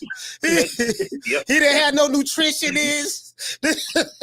And he went getting no cryo chamber to try to rejuvenate his body to help your body heal faster. He went getting no cryo chamber. Hey, Coach Eddie. You come from that era. Fighters, their nutritionist was their wife. Yeah, baby. I'm eating bologna sandwiches. With no mayonnaise on it. Yeah, peanut butter sandwich, peanut butter and the honey sandwich. You know, and an apple and an orange or something. And go out there and do your road work. One thing about Hagler, man, you always seen him running with the jumpsuit on, with the hat on. And the boots. Nothing fancy, you know what I'm saying? Yeah. With the boots on, whatever he had to do. Yeah. But the thing, it was his mentality. Yeah. It was Hagler's mentality. He was coming to destroy you. Yeah. It was destruct and destroy. It wasn't talking about, oh man, to put no rehydration clauses and all this stuff, man. No, bro, we finna fight, man. He too tall. Yeah. You don't bring nothing to the table, all this other stuff. He wasn't none of that, man. he was coming for the smoke. Hey. And not only that, them dudes fought hard back then, man. Yeah, they did. They paved the way for all you diva fighters in America that's making all this money. Well, prior to Turkey Al-Sheikh coming in the game, but that's making all this money. Listen, you owe gratitude to those dudes, because them dudes, they were fighting non-title, they were fighting title fights, non-title fights, 15 rounds. They were doing some stuff. They didn't have no strength and conditioning coach. They wasn't no sniggity snack. They had steroids and stuff back then. That is true, but I have a nutritionist. My nutritionist is my wife. And guess what? They had same day weigh-ins, and you very seldom heard somebody missing weight. So they didn't need all of that. They didn't need all of that. You get what I'm saying? Look, and they fight like every 6 to 8 weeks. Go ahead, Coach Eddie. Yep. Like you said, and it wasn't no fancy trunk. Them dudes, Hagler came in, he might have had some velvet trunks on with his name on it, and some tube socks. You know what I'm saying? With the goddamn 3 stripes on with the tube socks. You know what I'm saying? And goddamn the ring robe, this old-fashioned robe with the hood on top of it. Came to the ring, bobbing his head. You know what I'm saying? You already know what time. Ain't nobody want to see Marvin, but everybody fought hard back then. Even the white boys fought hard. Then nobody wanted to lose. Everybody was coming for the smoke. It didn't matter what color you was. Look, man, we from the rumble, man, because I represent my people, you represent your people, and we got to get it on, man. And that's how it was. Nowadays, everybody just looking, trying to take a dive, don't want to quit, taking a knee, you know what I'm saying? looking for the easy way out, quitting on the stool, all this stuff, man. Hey. But this ball been taking the easy match. Fight another ball. Yeah, dog. Oh, Lord have mercy, boy. Y'all got looking for a way out right now, dog. It ain't looking too good right now. You know what I mean, Coach Eddie? We gotta what we doing? What you want to do? Yeah, I think I'm gonna go ahead, man. Just call this one tonight. We give it all. Oh man, you had to knock them dudes out back then, Coach. Because they knew they knew that their livelihood depended on it. They say, if I get stopped, I ain't gonna get no calls. I got a guy that put my best foot forward. I gotta get smoked. The man didn't get it took the man 50 fights to get a title shot. There wasn't no fast tracking. Oh, we gonna make you a champion with 10 fights. No, bro. You had to get it the hard way. Yeah, you had to earn it. Yeah, you had to earn it, boy. It wasn't none of that. Yeah, he got 10 level fights. He finna get a title shot. Oh no. Nah, baby boy, you gotta go through. There's a road there's a path you gotta go down. You gotta go down the same path as everybody else. Ain't no skipping the line now. No, you gotta, because you had to prove that you are a killer. You don't just get the crown, in today's time, you just need a couple dudes say you A, B, C, and D, and that's it. You know what I mean? Styles made fights. We understood matchups. They had tough matchups then. I'm talking about all the way through the 2000s. All the way through the 2000s. The early part of the 2000s, they were having tough matchups. Now, you know, the cherry picking is at an all-time high. Don't nobody want to fight nobody. Everybody kind of making excuses. I mean, even guys like Ike Cortez, you know, them guys fall hard, man. Oscar De La Hoya, same old. Them dudes fall hard coming up, man. Hey, man. We already know what's going to happen. You know, my fighter's a fan. We ain't got to see the fight, but you see what he did to him. So we think, you know, they're making all these excuses, man. All right, Coach Eddie, ATL stand up, man. Shout out to Marvin Hagler, yes, sir. Salute, fam. Hagler and Hearns, man. Shout out to Hagler and Hearns. Hey, look your man, bro. Listen, nigga, hey, this determination on the hey, boy. See, I don't see this determination like this. You see this here? Look at the determination, man. Listen, Hagler bleeding. Tommy Hearns had don't split him. Anything, if you know, and guess what? Andy had a Jerry curl. Guess what? And Hearns had a Jerry curl. You didn't hear nothing about Hearns saying, yeah, dog, the reason why I got caught with that right hook on the chin, dog, because the Jerry curl juice dripped in my eyes. You know, the juice dripped, the Jerry curl juice dripped in my eyes, dog. If anybody, check this out. If anybody who should have been complaining or took a knee because some grease got in his eyes was Tommy Hearns. The man had a Jerry curl, fam. Do you know how hard it is to box with a Jerry curl? I ain't never had a Jerry curl, but just imagine. I remember what they used to look like. You got activated and moisturizer in your hair. You got activated and moisturizer. Jerry curl juice slinging everywhere. Every time somebody hits you, the juice just flying. Stop getting in his eye. Stop getting in the opponent's eye. You know, he ain't do none of that. He ain't do none of that, man. A fresh Jerry curl.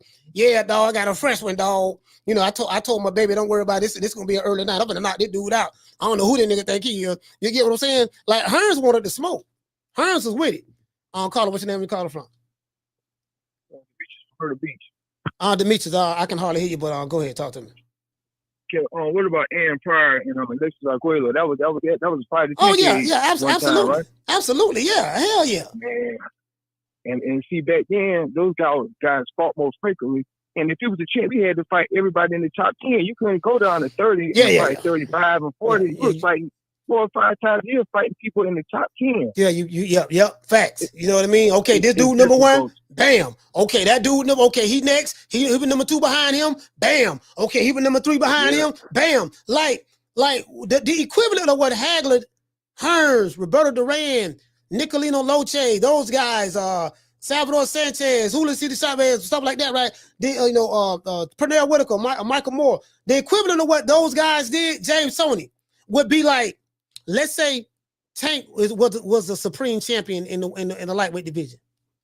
And let's say Shakur was number 1, Devin Haney was ranked number 2, Teofimo Lopez number 3, Keyshawn Davis number 4. Like, he would have to fight all of them. He the champ. Okay, we got to fight. What's the name is next? Shakur next. Bam. Okay, fought him. If you knocked him off, cool. Okay, now I got to fight Devin. Okay, now I got to fight, Keyshawn. Okay, now I got to fight, the other guy that's next. Like, that was the equivalent of what they did. In today's, and they did it in their primes. In today's time, it's the total opposite. Total opposite. I appreciate taking my call, Coach. All right, salute, fam. Yeah, it's a total opposite. Shit, nigga, man, shit, nigga fought with it. You know how hard it was to fight with a Jerry curl? Shout out to Big Dog. He say Tank KOs Hagler, Hearns, Duran, Ray Leonard. Facts. Okay, I'm not gonna respond to that. Shout out to Big Dog again. He say Devin Haney KOs Ray Leonard and Khan on KOs Hearns. Facts. He say facts. Sir, do you know what a fact is? Shout out to Will Page. Shout out to you, fam, for becoming a member. Salute to you, fam. And shout out to the one, Mr. Ham. Salute to you, brother. Dropping that $2 super chat. He said the activator got in my eyes. These real facts. Man, come on, fam. Yeah, this is the era. This is the era where opinions are looked upon as facts. No matter how dumb your opinion is, this is the era where opinions are looked upon as facts.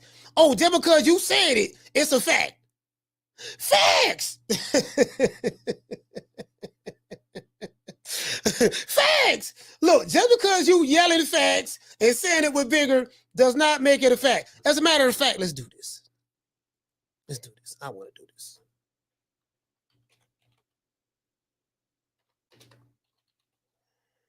Oh, boy. Let's go right here. Let's blow this up right quick. Sometimes I've been known to go on Google and do some things. Again. I don't want to throw anybody under the bus, but let's go look at Google. Don't everybody believe in Google? Go Google that shit. Anyways, it's too easy to debunk. This is a fact, right? This is the definition of a fact. Fact, a thing that is known or proved or proven to be true. If there's something that is known, that means it has been proven to be true.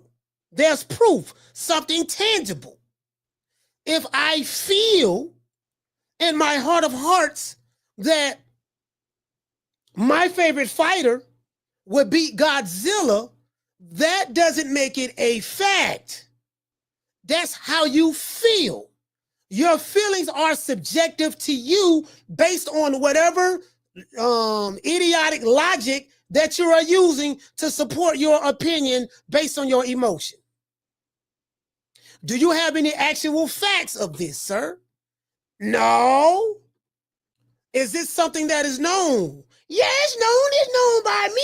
Everybody know that. No, the only way to know something, you have to have proof. I know, you get what I'm saying? So if you're talking about something that's hypothetical, hypotheticals are not facts. Well, what you think would happen if Tank would have fought Sugar Ray? He would have knocked him out. Facts. No, sir, that's not how it works, sir. That's not facts. You created a fictitious fight in your head because you're so in love with this fighter. You envision or imagine that he could have went back in time and beat this guy that's a killer, and then you said facts on top of that. Lord have mercy. True. So now we know, class, a fact is a thing that is known or proven to be true. Information used as evidence as part of a report or news article. Let me give you something else, another example. Let's say you go to jail, right? And the police arrest you for possession of a firearm. And you go to trial. And the state has to prove that you had possession of this firearm, of a firearm.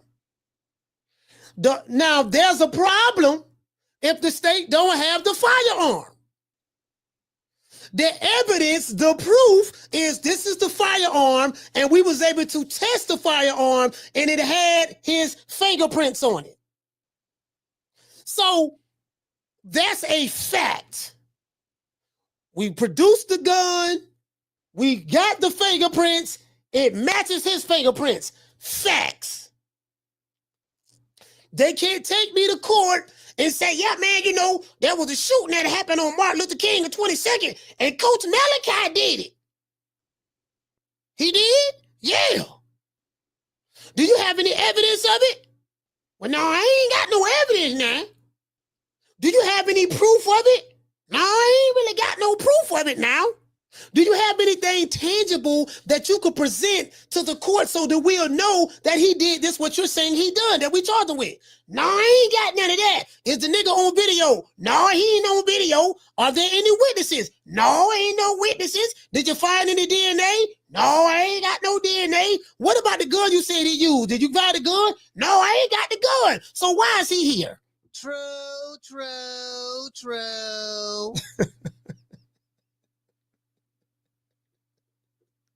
This is what we dealing with. This is what we dealing with on social media.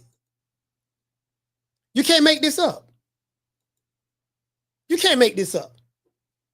Niggas rewriting what the definition of words are. They're mistaking their feelings for facts. You get what I'm saying? This is where we at. This is where we at right now.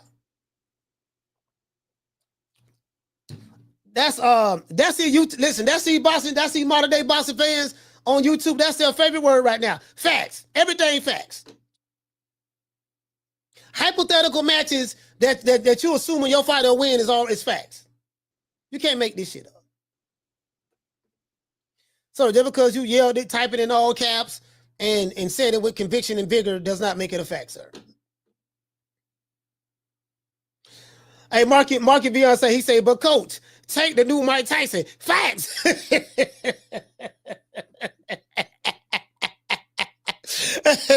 they be like, facts. You just sit here, you don't know what I'm talking about. No cap. What you say? You say, man, you can't make this shit up. You can't make this up at all. You can't make it up at all, fam. This where we at. This where we at, fam. This is where we at. As I said before, I don't know how to ask kids. So I'm not going to tell these people what they want to hear. These fighters are not that. These fighters are good for this era. These fighters are good for this era. I'm not into the male groupie stuff. You get what I'm saying? I'm not into the male groupie stuff. And I give a fuck about the interview. I don't care. You know what I mean? We don't meet. I'm from West Tampa, Florida. We don't meet Ryan for interviews. We don't do that. But this is where we at right now today. This is where we at right now. You get what I'm saying? You know, hey, nigga, facts. Hey, sir, do you know what a fact means? Do you know the definition of a fact, sir? See, that's what you fucking with logic. Logic is something about logic that they can't. It's something about logic that, they lack critical thinking skills. It's something about logic that they miss. Something about logic that they miss. You get what I'm saying? Shout out to Wookie Woo. Wookie Woo, what's going on, fam? Shout out to the Cardenas. Shout out to Curtis Robinson. Curtis, what's going on, baby boy? It is what it is. It is what it is. And I tell you what, right now, this make you pound for pound the best fighter in boxing. Yeah. Oh, that look good.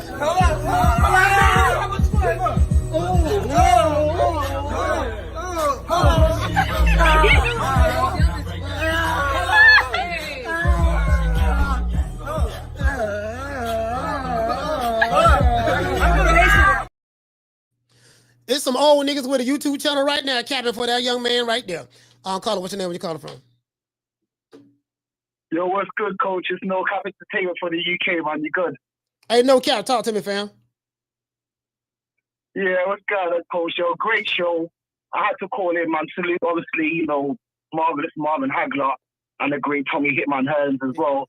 Yo, first things first, coach, I got to call out. You've been capping a little bit earlier in the show, coach, but you said that you turned the page. No, coach, you know you missed them days, coach. You know you missed that hit list, coach.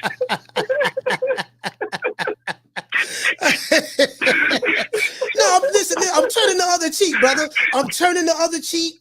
Turning the other cheek. Right now I'm working on myself. I've been smoking some of that good green.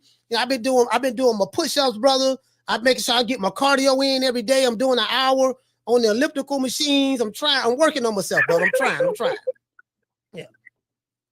Yeah, that's cool. You are that, coach. That's cool. Because, coach, how do you do calling themselves a hitman, coach, and they ain't got no hit list, coach? They ain't got no hit list. Bro, hey, no cap. Check this out.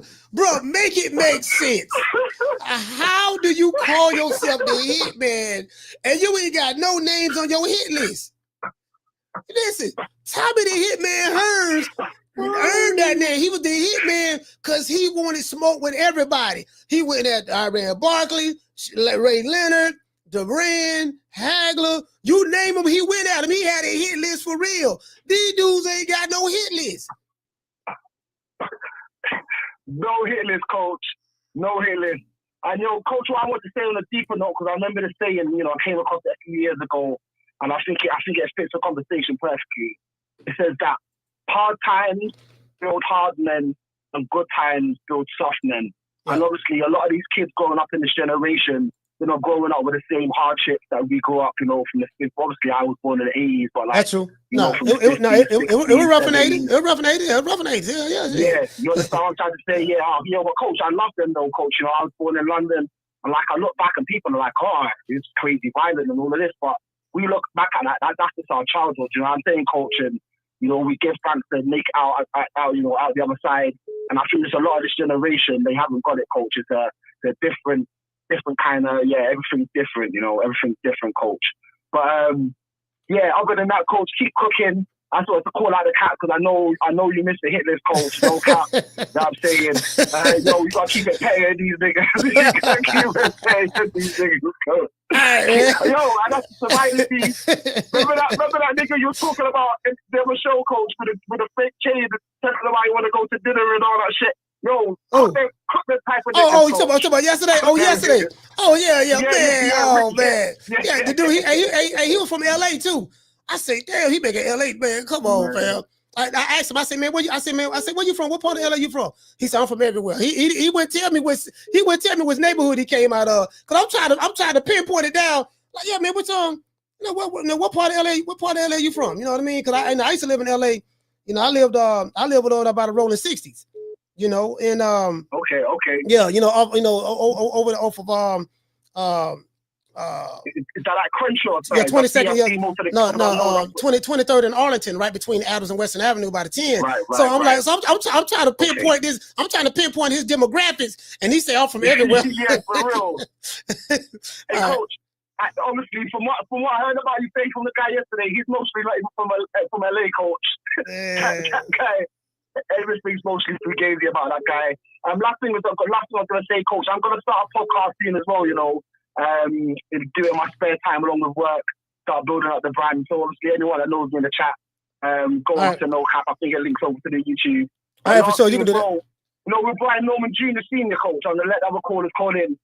He seemed like he was mad because he knows that the biggest fight is gonna be Boots. In the 147. I'll leave it there, coach. Great show. Salute, fam. And again, salute to the Marvin Hagler and Hitman Hearns. Let's go. Yeah, shout out to No Cap. Yeah, nigga holler about he from LA and all that, wearing all that fugazi ass jewelry in his 50s. Nigga, man, come on, man. Nigga, you too old for that. Yeah, man, you can wear. Listen, man, you can put my chain on. You can wear my chain. Like wearing another nigga. Wearing another motherfucker chain. Yeah, you can wear my chain, dog. You can wear my chain. We finna go see Lil Boosie. BG just got out the feds, and Gucci Man. Yeah, I don't give a damn about no Boosie, BG and Gucci Man. Man, take me y'all take me back to the hotel, man. Carla, what's your name? You calling from? Martin from Oakland. Martin, talk to me. Yeah, coach, it's crazy when you talk about today's fighters and you look at these guys, coach. The four kings, and I mean the real four kings. They're about the equivalent of if Crawford, Canelo, and Inoue all fought in the same division at the same damn time. That's what these four kings did, coach. They were right around each other, going at it in their prime. And they still, because throughout boxing, we've had guys where you can look at their career and you'd say, if it wasn't for so-and-so, such and such would have became a world champion. And these guys still became multiple division world champions. Yeah. Leonard, 5-division champ. Hearns, 5-division world champ. Duran, 4-division champ. When that meant something, not that Monkey Garcia, Adrian Broner bullshit. That's when it meant something. You know what I mean? 3 of these cats, coach, were undisputed. Hagler for goddamn years, 7 fucking years. Yeah. That's saying something, coach. That ain't, you had one belt for 7 years. You had all 3. Fuck the WBO. That's when the WBO was nothing. No, but not only that man not only that, he had to fight all the top guys. Whoever was in that top 10, he had to consistently fight those guys. Coach, that man got so many motherfucking Hall of Famers on his resume. That shit ain't even funny. Nowadays, a motherfucker get lucky to say they got one. You feel me? These cats, man, even if you lost against all those greats, just to say you were in the ring with them, that says a lot about you. Yeah. And these cats were getting it, coach. I was a little ass kid, so I didn't appreciate it as much as I appreciate it now. But when I look back at it, god damn, that was some hell of a boxing, coach. Yeah, I mean, even like I say, even all the way up to the 2000s, all the way up to the early part of the 2000s, we get some great fights, bro. Like, I mean, the Oscar De La Hoya, Tito Trinidad, that right there in '99, that was, man. That's why I say, man, people can say what they want to say about Oscar the person, the fishnets, heels. I get all of that, but nobody, even Oscar De La Hoya's most stingy or most heated hater, they never say nothing bad about his boxing resume. They can't. Ain't nothing to say. No. That's real. There's nothing to say. You know what I mean? Like, But shout out to Martin, man. Old Town stand up. Deep East Open. Coach. Yeah, there ain't nothing to say, bro. Hell, I remember I interviewed with Tommy Brooks. Shout out to Major Key Boxing. Major Key made that happen. When I interviewed Tommy Brooks told me a story. When Pernell Whitaker was past his prime, of course, he was on coke and stuff like that. He gained weight. I think he fought Tito Trinidad, I want to say at 154 pounds, 154, if I'm not mistaken. And he lost. He lost 12 rounds, 12-round decision. Tito Trinidad broke his jaw in the first round. I didn't even know that. Tito Trinidad broke Pernell Whitaker's jaw in the first round of that fight. And Pernell went he went to the corner. This is what Tommy Brooks told me. I have that interview on my channel somewhere. And he said, man, I noticed his jaw was broke. Looked at the blood and all that stuff there. He said, man, I was gonna stop the fight. And he said, Pernell told him, no, don't stop that fight. No, don't stop it. I'm gonna be all right. You know what I mean? Don't stop the fight. You know what I mean? And Pernell went back out there. He lost every round, but he protected his jaw for the most part in that fight. And he went 12 rounds. You get what I'm saying? He fought 11 more rounds with a broke jaw against Tito Trinidad. Bro, against Tito Trinidad. Shout out to Jamie. Jamie say, Coach, that was Pernell's first true loss. Bro, shout out to Miss Black Panther. That's crazy. Cool K say Tito did my guy dirty. Hey, you know where? I knew Pernell was past his prime, and Pernell, his best work was at 135, and you can arguably say maybe welterweight. That was his best work. You know what I mean? But definitely 135. 135, you kiss the baby goodbye on that. But definitely, Pernell had some hell of a fights, man. Him and them Buddy McGirt fights. I forgot the guy, his first loss, the guy from Puerto Rico that beat him. I forgot. Damn, man, they rematched. Pernell had some good fights, man. He had some good fights. I thought he beat De La Hoya. To this day, I thought De La Hoya lost, but De La Hoya was a golden boy. He became what Sugar Ray Leonard was in the 90s. De La Hoya was what Sugar Ray Leonard was in the 90s. What Sugar Ray Leonard was in the 80s, that's what De La Hoya was in the 90s. So, man, De La Hoya, man, that's another one, bro. Again, as I said before, man, De La Hoya wanted to smoke. See, I think, as I said before, we don't have a culture of boxing in America anymore. There was a culture. It was a culture to fight. Dudes took pride in being able to throw hands at the park. Like, I came up in the era to where, we go to the park, you had to know how to fight. Yeah, shout out to Sean, Azuma Nelson and Sweet Pea.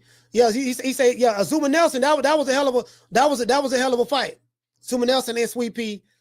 I think so. Yeah, Sweet Pea. Yeah, Julio Cesar, that was the Don King special right there. That was a Don King special.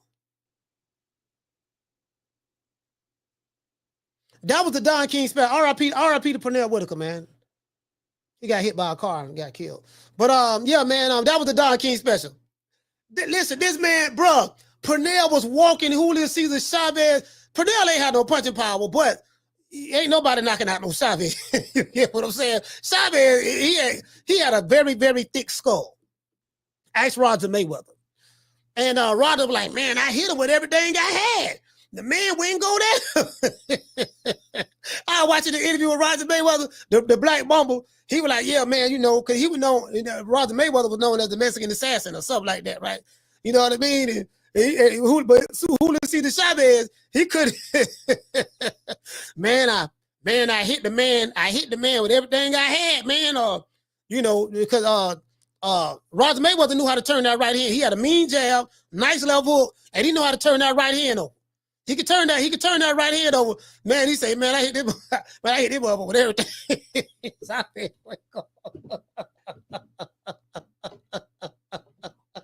Boy, you had to be.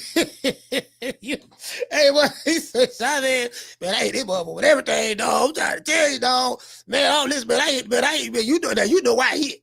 You know why I hit. You know why I hit. You know what I mean? But yo, man, shoot. Back then, that's when all the black fighters fought each other too. Black fighters fought each other back then too. From the 80s all the way through the 90s, the 70s, 80s, and 90s to the early 2000s, black fighters fought each other. It was the norm. It was the norm. It was the norm for black fighters to fight each other. Now, yeah, dog, black fighters don't sell, dog. Yeah, man, we can't be, you get what I'm saying? Shout out to Will Oates. What'd you say, Will? You say slap boxing at the park. He's hard to the body or toe-to-toe growing up in the 80s, Florida style. Facts. See, you had to know how to throw hands, bro. You had to know how to throw hands back then. See, these jitter boys now, y'all ain't growing up in the throwing hands era. You can't fight, so you're gonna go get your gun and go shoot, because you can't fight at all. Didn't even learn how to fight. It wasn't a lot of dudes going to the boxing gyms like that. It was that, we'll see Sugar Ray Leonard fight, and then everybody trying to, you got respect in the hood if you know how to throw hands. You have respect when you know how to throw hands, right? These are the boys, it's just a different era now. They don't hang out no more. You can't hang out, too much shooting, this and that, and these kids, they can't throw no hands, man. They can't throw no hands. You couldn't go to the park. You couldn't go to the park if you didn't know how to throw hands. You had to fight, bro. You had to fight. You had to fight, fam. It is what it is. You had to know how to throw some hands. And you took pride in throwing hands, even if you lost. You know what I mean? I know dudes who fought in my neighborhood, they lost. They didn't get clowned. They probably be, oh man, you got your ass whooped, this and that. But they got their respect. At least you fought. It wasn't the fact that whether you won or lost. It was the fact that you fought. There was a sense of pride in fighting, knowing how to defend yourself or attempting to defend yourself. You get what I'm saying? Now it's just, Yeah, shout out to Frankie Ray. Shout out to Jamie say, coach, is Frankie round in the Hall of Fame? I don't know. Yeah, I don't know, fam. Shout out to Junior. Hey, okay. Dropping that $2 super chat. He said Usyk is the GOAT of the last 25 years, coach. It's fact. If you say somebody's a GOAT, that's a matter of opinion. If you say he's the GOAT of the past 25 years, that's your opinion. That's not a fact. Shout out to Walter Boss. Hey, okay. Dropping that quarter of a dub. He say, coach, you heard Mama Holyfield asking for 2.5 for Abdullah Mason? Nah, I haven't heard that. That man running from all the smoke. They bring him. Kid need a man. Hey.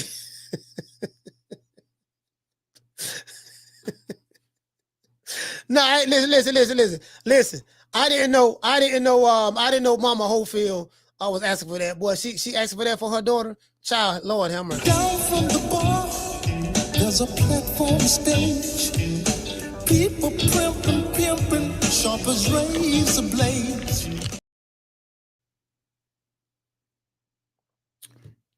Lord have mercy.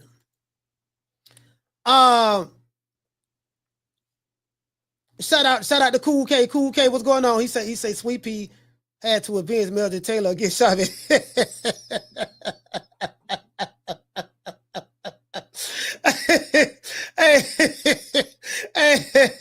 Hey, man, Sweet Pea. Hey, look at that Don King special, boy.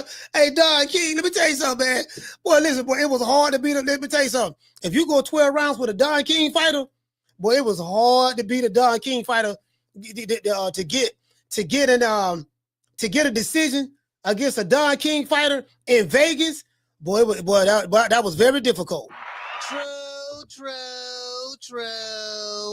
Don, boy, listen, I heard Don ran, listen, in Don King's heyday, it were two people that ran Vegas. You would probably say Bob Arum and Don King, but I would probably say more so, Don King. Don ran, listen, but they say Don was Don got all the blame though. Bob King, no, listen, Bob Arum was probably just as big a crook as Don King. I'm not sure about that. But listen, but Don King was notorious.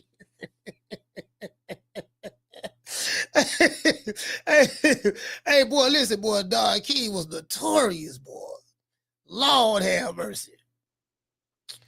Hey, what you say, Sean? Say you saw how bad Bernard had to beat Tito. Listen, and Bernard Hopkins. But hey, listen.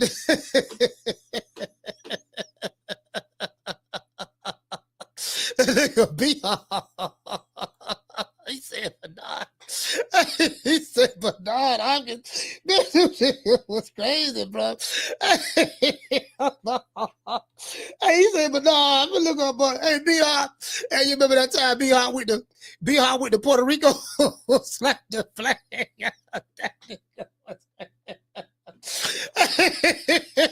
Hey, remember that time B-Hop with the Puerto Rico? He slapped the flag out of Tito's hand. Oh my God. That's it.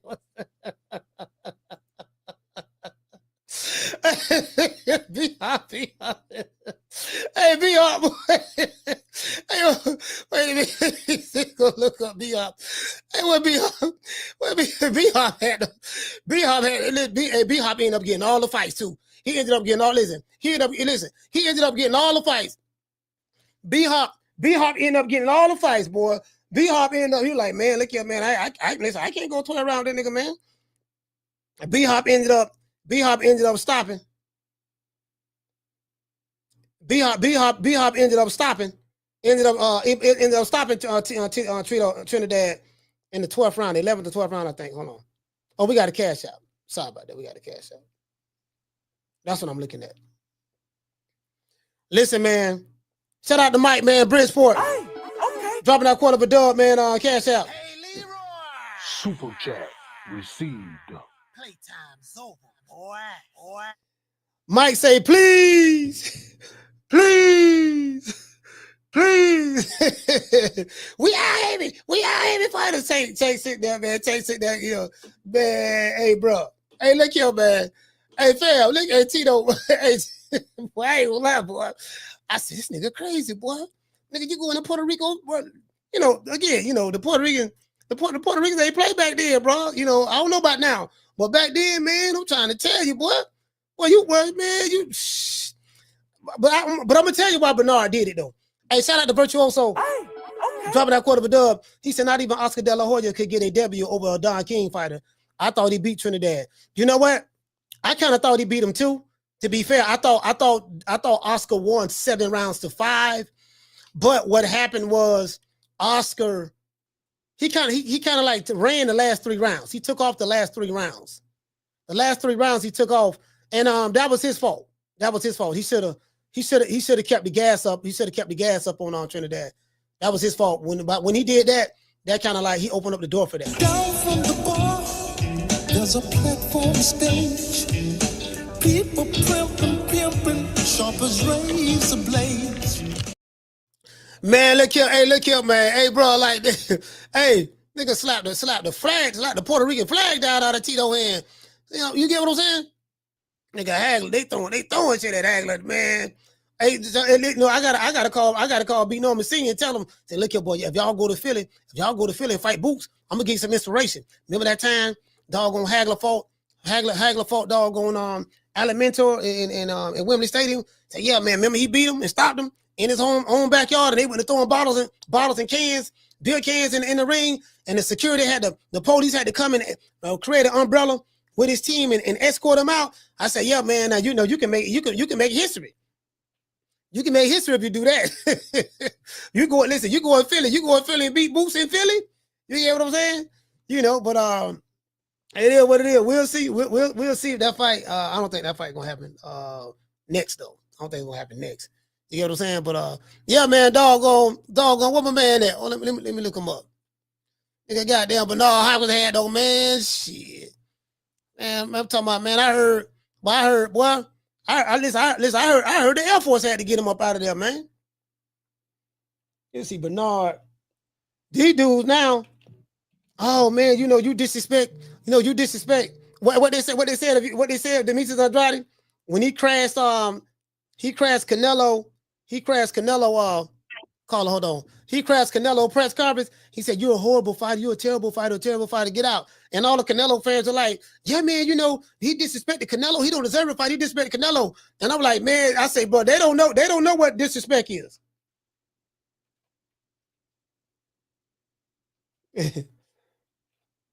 Hold on, I'm looking up.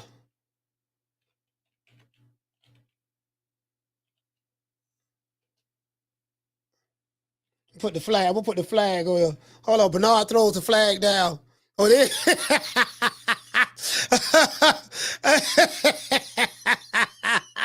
He says the Puerto Rican riot. I'm looking at it right now. Man, look here, man. Hey, look here. I gotta show y'all this here, boy. Boy, let me tell you something. B-Hop. Boy, I ain't gonna lie, boy. B-Hop, because Trinidad was my guy back then. Oh, let me show y'all this here. Continue the campaign of belligerence at multiple press stops. Oh, wait. Wait, my bad. Continue the campaign of belligerence at multiple press stops, including an incident in Puerto Rico that saw pre-fight hype. There you go. Multiple press stops, There you go. including an Pour that through the flag. Hey, we threw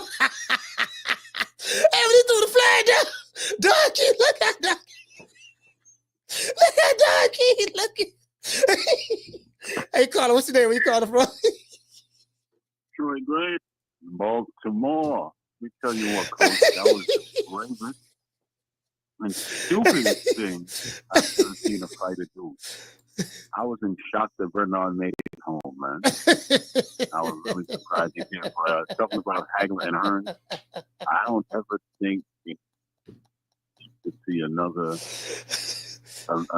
4 kings or another fighters like Hagler and Hearns. Now, I think the 2 closest ones to me personally were James Toney and Bernard, not so much for their skill, style, or anything. Attitude, and they would fight. They would definitely fight, but I don't think we ever going to see that again because boxing has been watered down, just like most sports. These fighters can't fight because they're friends. That's the best reason why you should fight, because you'll make money. These fighters can't fight because they're too busy on social media talking about the fight and all that. Who's A side, who's B side. I don't ever see another one, man, but I'm grateful I was alive to see that one. So proud of you, brother, and keep doing what you're doing. All right, salute, fam. Shout out to Troy, man. Hey, look at over there. Hey, bro. I'm looking at Tito. Hey, I'm looking at Tito. Hold on, man. Hold on, boy. I ain't gonna lie. This shit was hilarious, bro. This shit was hilarious right here, bro. Let me show y'all this again. Oh, let me show y'all this again right quick. But hey, gonna lie, hey, bro. This here. Hey, doggone, look at. Let's do this. Let's take it from the top. Let's go. Continue the campaign of belligerence at multiple press stops, including an incident in Puerto Rico that saw pre-fight hype. Once again, the Puerto Rican flag. Hey, hold on. Let's see that in slow motion. Continue the campaign. Bro, do you? Let's show that in slow motion. My nigga, hey, boy, what is it? Man, boy, we in the heart of Puerto Rico. Man, you go into Puerto Rico, man, and throw the people flag down like that. Did y'all? Hold on. I want y'all to see what Tito did. Belligerence at multiple press stops, including an incident. Hold on. Matter of fact, let me turn this down. Make it smaller.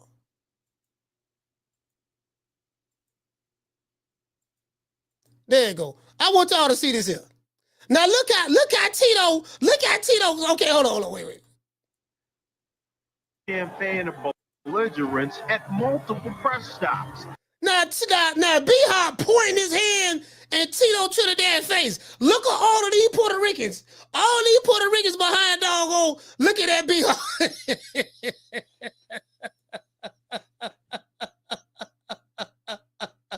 Hey, look at all these Puerto Ricans. This is the craziest nigga from Philly. Bro, like, bro, you, my dear bro, look at Tito. And then he's pointing, so Tito's snapping. Tito going off. Tito, listen. Tito, hold on, wait a minute. Tito, now you see Tito going off right there. Let's continue. Putting an incident. And then he grabbed the flag. Don Key waving the flag. Don Key sitting there smiling. He's sitting there smiling. Y'all see Don right here. Hey, y'all see Don right here. Don, listen, Don sitting right here smiling. It's all good, huh? Waving the Puerto Rican flag. P-Hop don't snatch the flag out of his hand and threw it down. And then when he threw it down, look at Don King's head. Don King looking down at the flag. Tito Trinidad looking down at the flag. This dude right here behind Tito looking down at the flag. Everybody around here looking. And then Tito look up and tell somebody something. Hold on. He tells somebody something, then he pointed at Bernard Hopkins. They got a policeman right here, police here, right? He pointed at Bernard Hopkins. Don Key still looking down at the flag. And then Don look over at B-Hop. The Puerto Ricans cut it, right? The Puerto Ricans cut it. And then he tried to get up out of there. Yeah. Oh, man, R.I.P. And this my main man just passed away. What's my brother name? Who walked Trey Bernard Hopkins? What his name, man? The Muslim brother that passed away, man. I forgot his name. I forgot the brother name, man. Dang, man. Is that Nassim? Was that Nassim Richards? Nassim Richards. I think that's Nassim Richards. Yeah, they're gonna Nassim Richards right there. They're gonna Nassim right there. Again. They try to get up out of there. They try to get up. Puerto Rican flag. And the Puerto Ricans at him. And the Puerto Ricans dude right there reaching for him. The dude right there reaching for him. The Puerto Ricans at him. And the dude hit the right there. The Puerto Ricans at him. Boy, the Puerto Ricans, he tried to get somewhere, boy. Boy, the Puerto Ricans was at him, boy. Hey, bro, y'all listen, y'all don't understand. See, you did the boys don't get it. Y'all got it sweet now. Y'all got it real sweet. Boy, y'all don't understand, boy, what them dudes had to go through to establish where Boston is at right now, because it's a cakewalk for y'all. Y'all ain't going through no hard times, and it's a cakewalk. It's a cakewalk for these dudes now. That's why they act like divas. It's a cakewalk. Y'all don't understand what people had to go through. People had to go to other people's countries, snatch their flags out of their hand, throw it down, and step on it. Have a whole mob of people cause a riot. You get what I'm saying? They don't understand that. True. Bro, the man, Don King looked down. Man, Tito say, Julio, get him. Tito pointed at somebody, and then he pointed at B-Hop. He said, get him. And boy, when he said get him, boy, they was on his, boy, let me tell you something, they was on his ass, boy. Oh, listen, to this day. True. To this day, I don't know how he got out of there alive, boy. Now, man, look here, man. Boy, look here. Boy, I'm trying to tell you, fam. Hey, check it out, though. Hold on. Let me let y'all hear the story on that. Hold on, you know what? I gotta say that. I gotta say that right there. That right there need to be saved. That need to be saved right there. Let's see this here. This is Joe Rogan.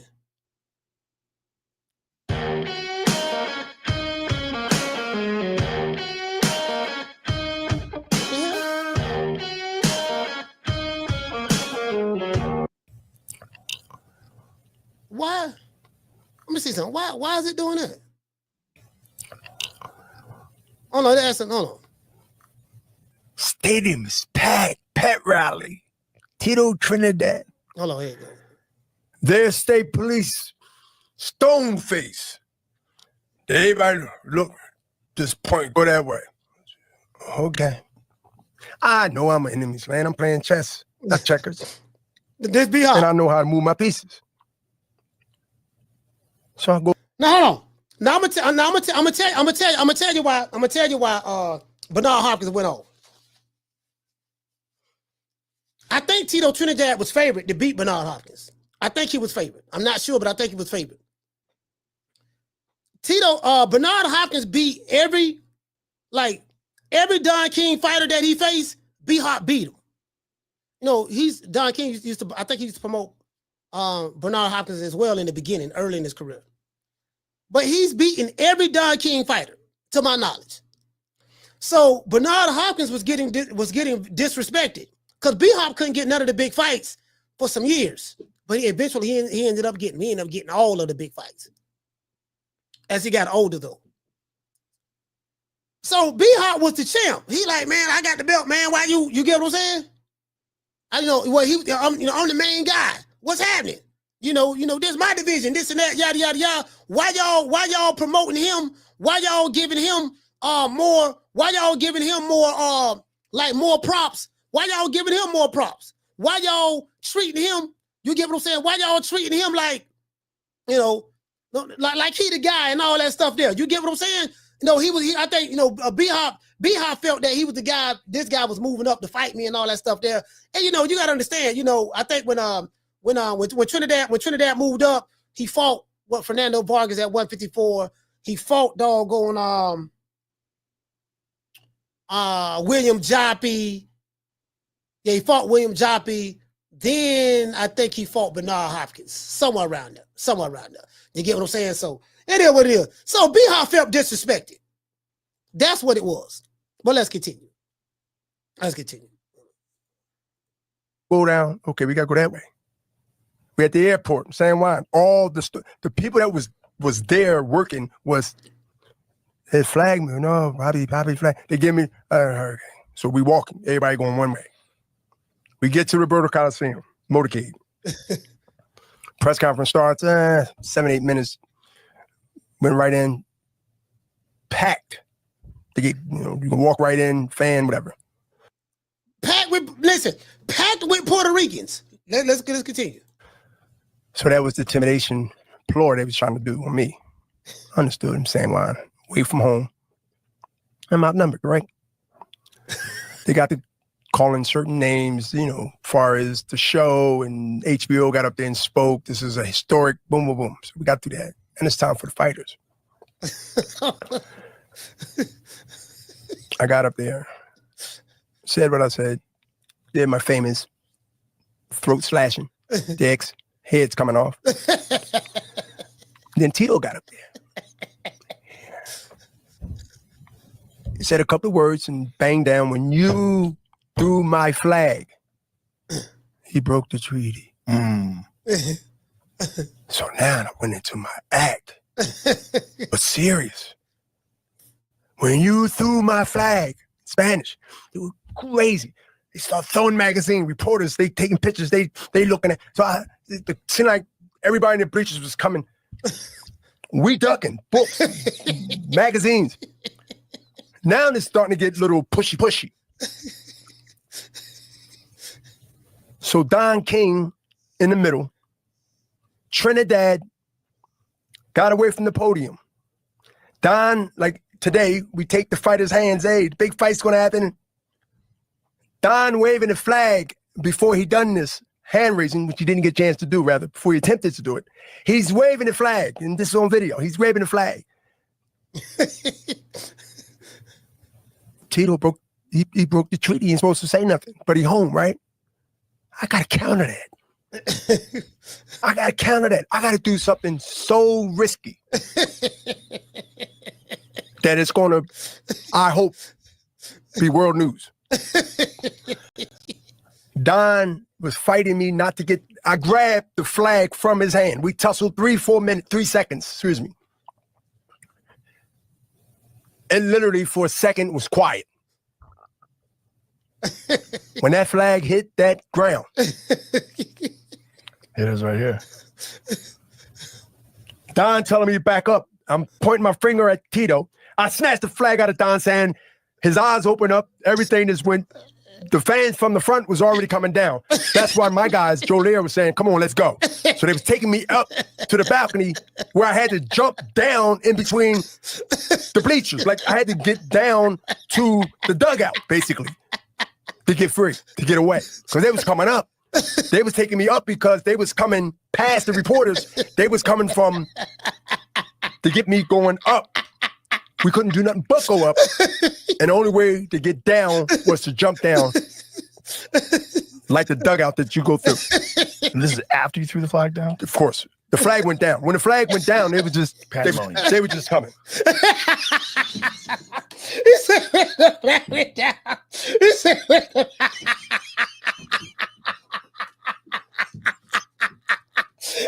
when the flag went down, they were just cutting. Bro.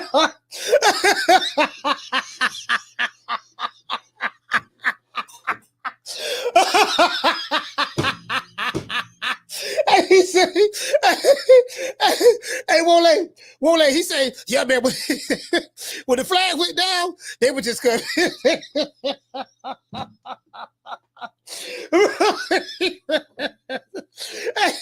Bro. Hey, check this out, fam. Check this out. If he don't run, if Bernard Hopkins don't run to save his life, we don't get a fight. We don't get a Tito Trinidad versus Bernard Hopkins fight. If Bernard Hopkins don't run to save his life, we don't even get that fight. We don't get that fight, boy. Hey, bro, we don't get that fight. I'm like, man, what that nigga think about? Bro, I think that was the early 2000s. That was the early 2000s, fam. That wasn't when they fought. That was like 2000, I want to say 1 or 2, somewhere around that time. That was the early 2000s. Somewhere around there. Bro, he said when I threw the flag down, oh, they was coming. They went, but the flag, it was all right. It was all right. You go Puerto, you not going to Puerto Rico with that foolishness, boy. You better act right. You better act right here. Hey, bro, doggone, no, man, Nassim Richards, man. Yeah, man. Hey, bro. That right. I ain't gonna lie. That right there. Hey, that was hilarious. I ain't gonna lie. That was funny. Oh, I want to hear that part again. Like the dugout that you go through. And this is after you threw the flag down? Of course. The flag went down. When the flag went down, they were just pandemonium. They were just coming. and somebody hit me there, whoever the guy was. Let me guess. You're thinking about going to therapy. And as a therapist myself, of course I'm going to say that's up. Why do I don't have ads, fam. I have the Nazim Richardson is behind me with the kufi. Sharif, all my guys, 2 of my guys, the rest of the people just hit me on my back and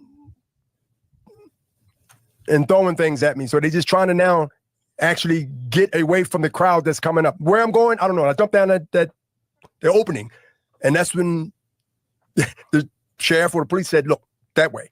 He wasn't helping. So we found a room, locked ourselves in a room, holding the door. Now, we're trying to lock the door, but the door is like a hard move. They pushing the door, we holding the door. We got to hold this door like this. Anybody that remember that moment after they hear this podcast, it rained. Look, we all know how the tropical storms come when you're over there in the islands. It rained so hard. Around the time that we needed to get out of there and get straight to the airport, which they took as motorcade, cops on both sides, with fans in cars, riding on the side and behind us. It was like 95 on the East Coast. It was like I-10 crossing West Coast to the East Coast. They was on our ass going to the airport. That moment.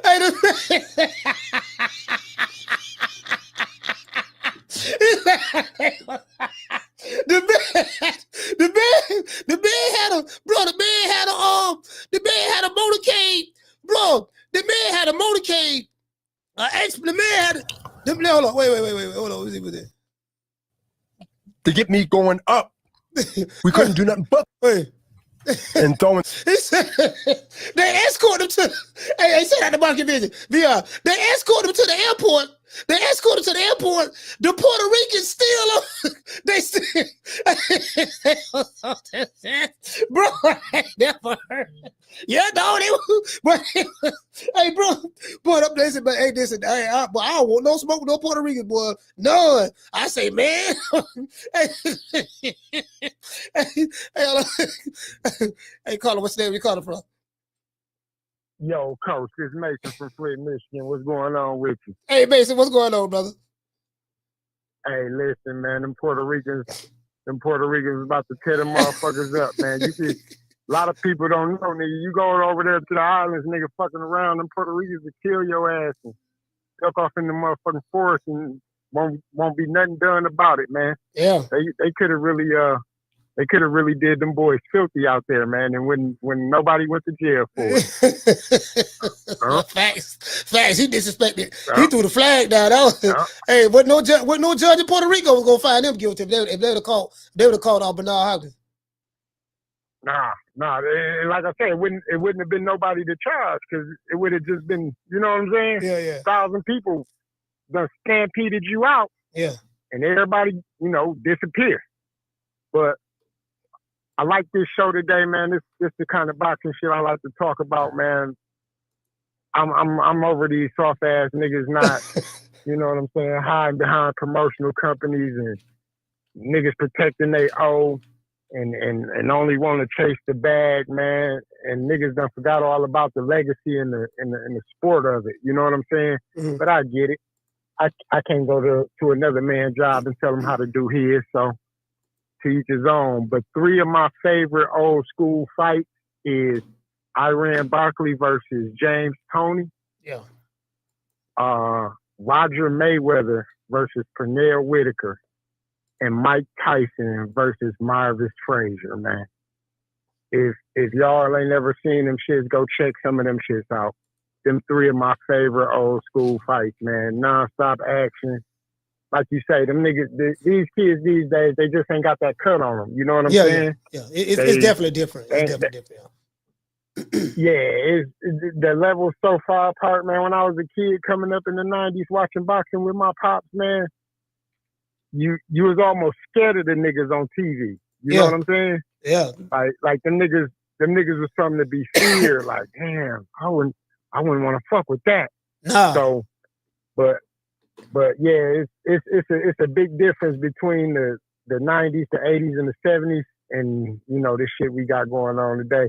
But I still love the sport, man. I still watch this shit every weekend. Yeah, me too. And shout out to the young niggas, and definitely salute to the pioneers of the game, the niggas that made the game what it is. You know what I'm saying? Yeah. Like that shit done changed, but you're still YouTube for a reason, man. And you can always go back and watch that real shit. Go back and watch that real. That's my call, Coach. All right, salute, fam. Yeah, that's what I love about YouTube. You can always go back in the time. Hey, hold on. Let's see what B-Hop had to say. Hey, let's see what B-Hop had to say. Hey, shout out to Ruben Allen. Salute, fam. Bro, I ain't gonna lie, dog. But this is hilarious. Let's go back.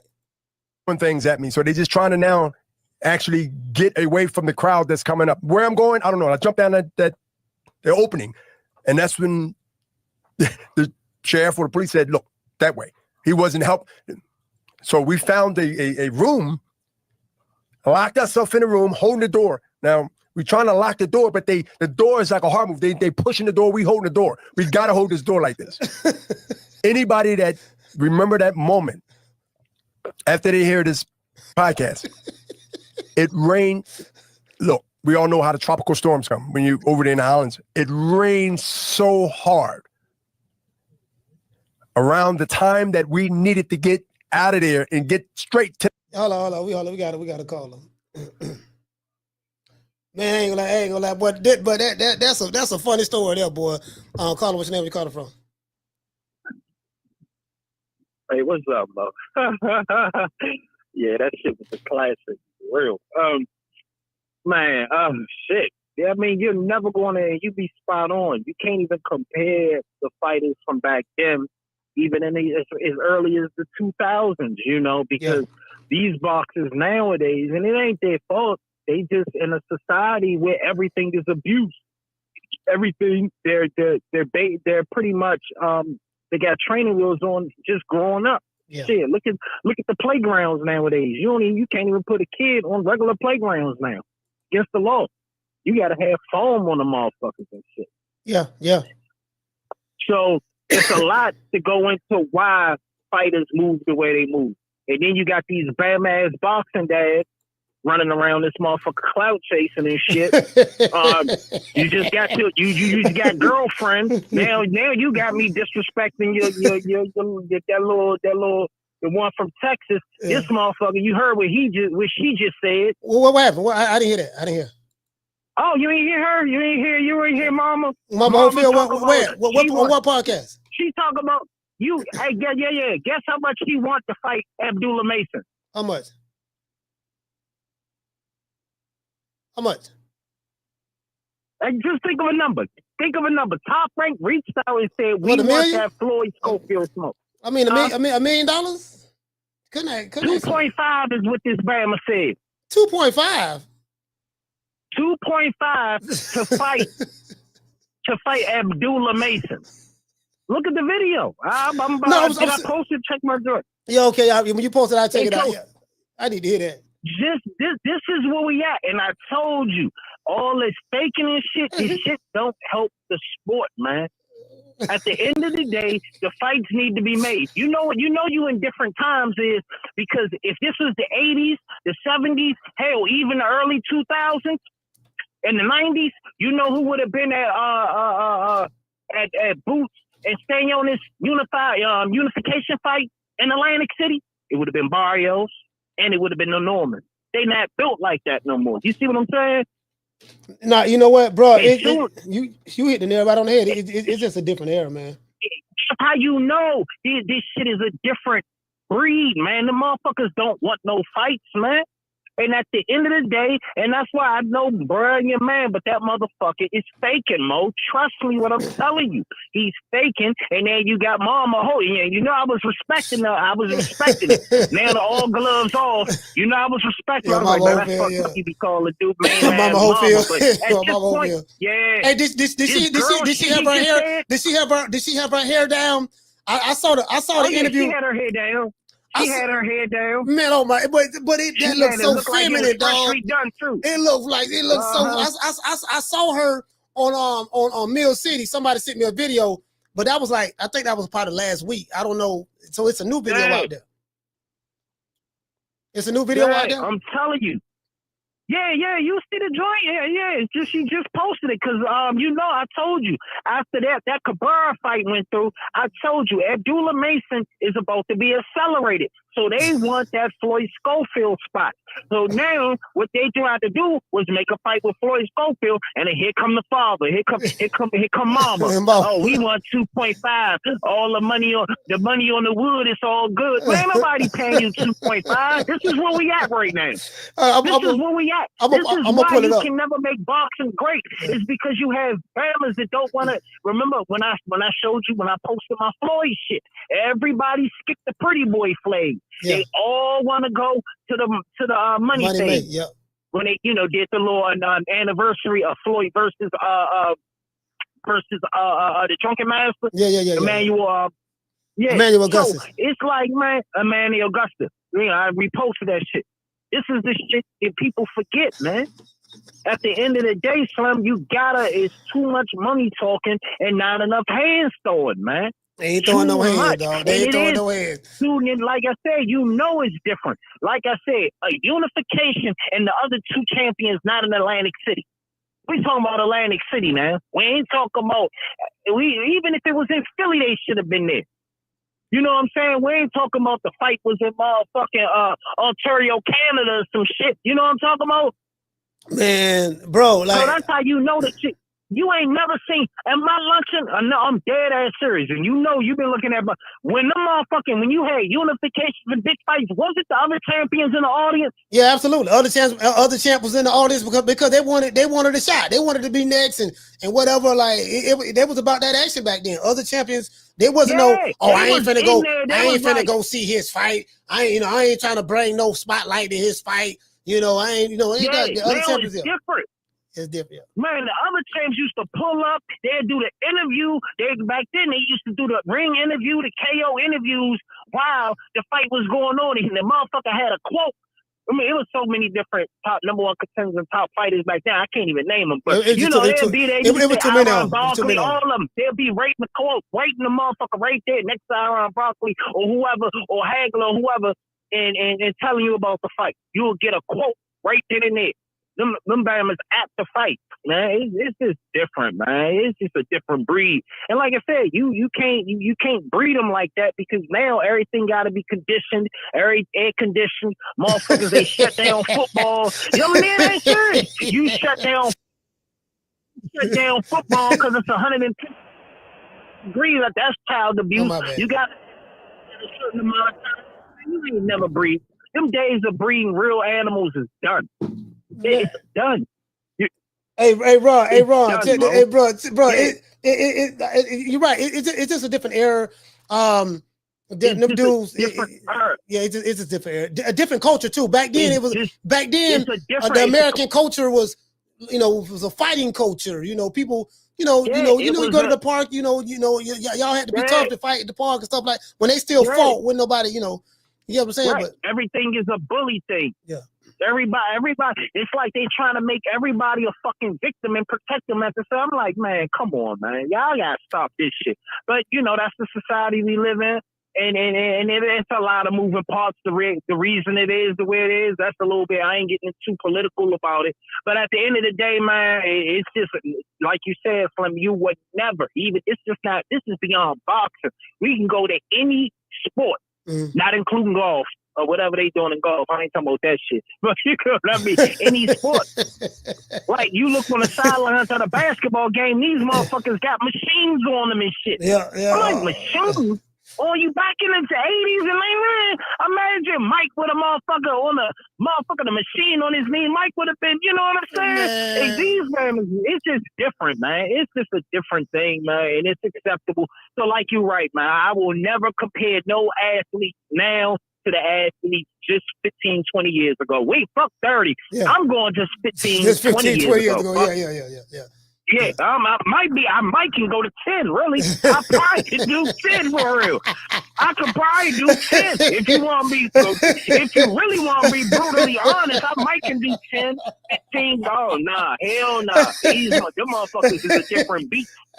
And I live in, we living through it all. And I'm not talking based off of hate or nothing. I don't really, you know what I'm saying? It's just some reality. It's just the real shit. I got a son. And I'll be like, boy, you are so lucky it's 2025, Mo. I swear to God. You know what I'm saying? Well, like, man, listen, these kids don't even want to go outside in the sun. They want to, man. My son got everything, and he want to come in. He still want to stay and hang in the house and shit. I'll be like, go the fuck outside. You got to. It is what it is, Mo. But that's all I got, Slim. But yeah, it'll never be, man. It'll never be, man. We just gotta push the envelope on these suck-ass dads that I'm not hearing these motherfuckers talking, man. And they fucking the sport up, doing all that motherfucking rapping and shit. Man, just fight, man. Just fight, man. That's all I got for you, Slim. I'm out. Hey, DC, stand up. Mama. See Mama joint. I found it. I'm finna play it. Shout out to Rob Boy Fresh, man. Yeah. Hey, look here, man. Hey, hold on. I found the Mama Holyfield video. I found it. I'm gonna get to it. Let me read the super chat. Shout out to Tough Glove Boxing. Hey, okay. Dropping that quarter of a bam dub on your boy. Hey, Leroy. Super chat received. Playtime's over, boy. He said Ricardo Mayorga was the king of disrespect, and he was about that action. Bernard in Trinidad sold out 2 weeks after 911. B-Hop was a genius. Yeah. I mean, it almost cost him his life, though. That's the thing. Yeah, he was a genius, but at the same time, it almost cost him his life. You dig? Down from the bar, there's a platform stage. People pimping, sharp as razor blades. I think it was more of an impulsive move than anything. But let's continue. To the airport, which they took as motorcade, cops on both sides, with fans in cars riding on the side and behind us. It was like 95 on the East Coast. It was like I-10 crossing West Coast to the East Coast. They was on our ass going to the airport. That moment that I got on that airport, got to the airport and got on that plane, that moment in the weeks to come, before September 29th, 2001, Tito had to train, from my perspective, and I said this leading up to the fight when I had interviews and mentioned it because the flag was brought up, of course, in the riot that I caused and instigated. Tito had to hit that bag with that thought of hitting me. He had to train and run. He had to be reminded because he always stayed in San Juan and trained. He rarely went to camp, if he ever went to camp to train. He stayed in San Juan. He's their hero even to the day.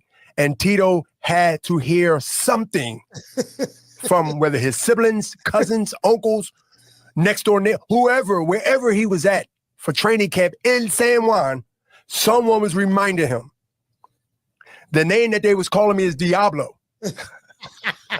They was calling me all kinds of stuff, and I wore it like a badge of honor because I wanted to send a message.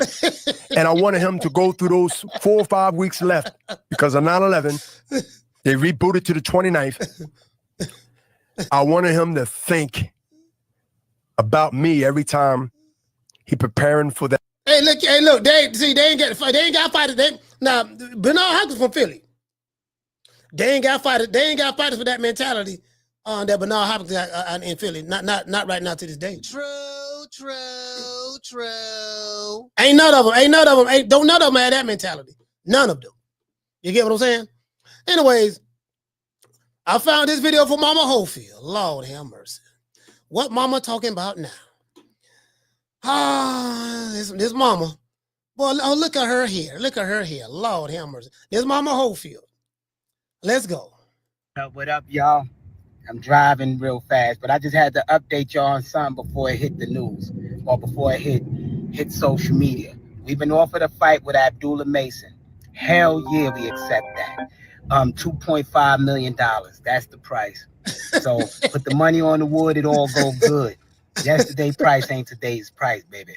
Let's get this money, baby. Yes, we'll fight that brother. Put the money on the wood. He's with Turkey now and all them. Let's go. Jay Prince got money. Put that money up. Y'all believe on y'all guys.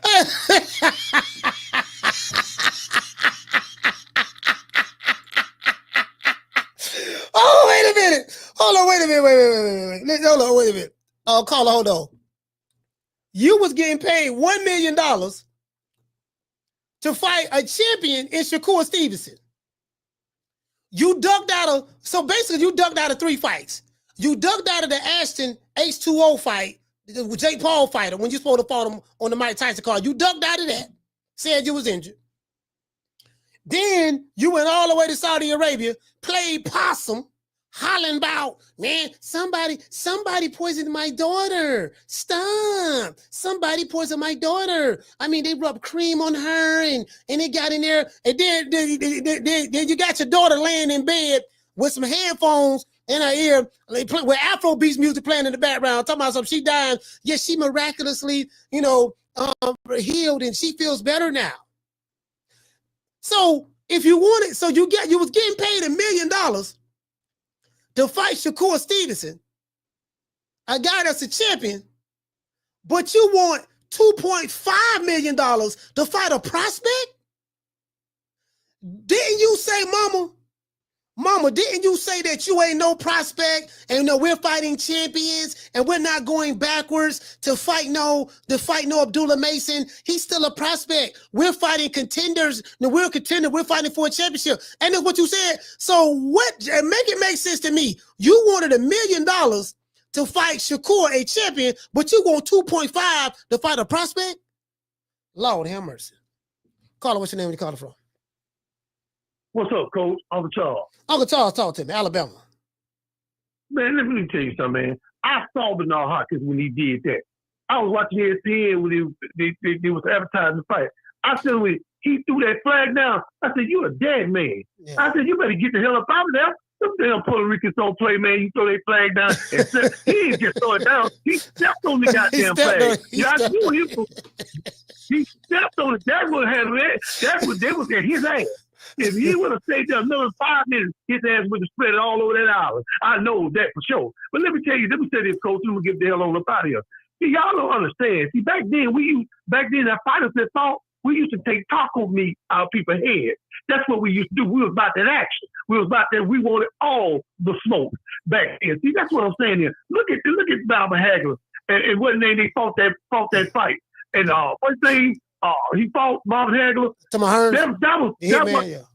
That was not a boxing match. That was a fight. Imagine that would have been imagine that would have been a street fight. Somebody would have died. Yeah. See, back then we put our hands up.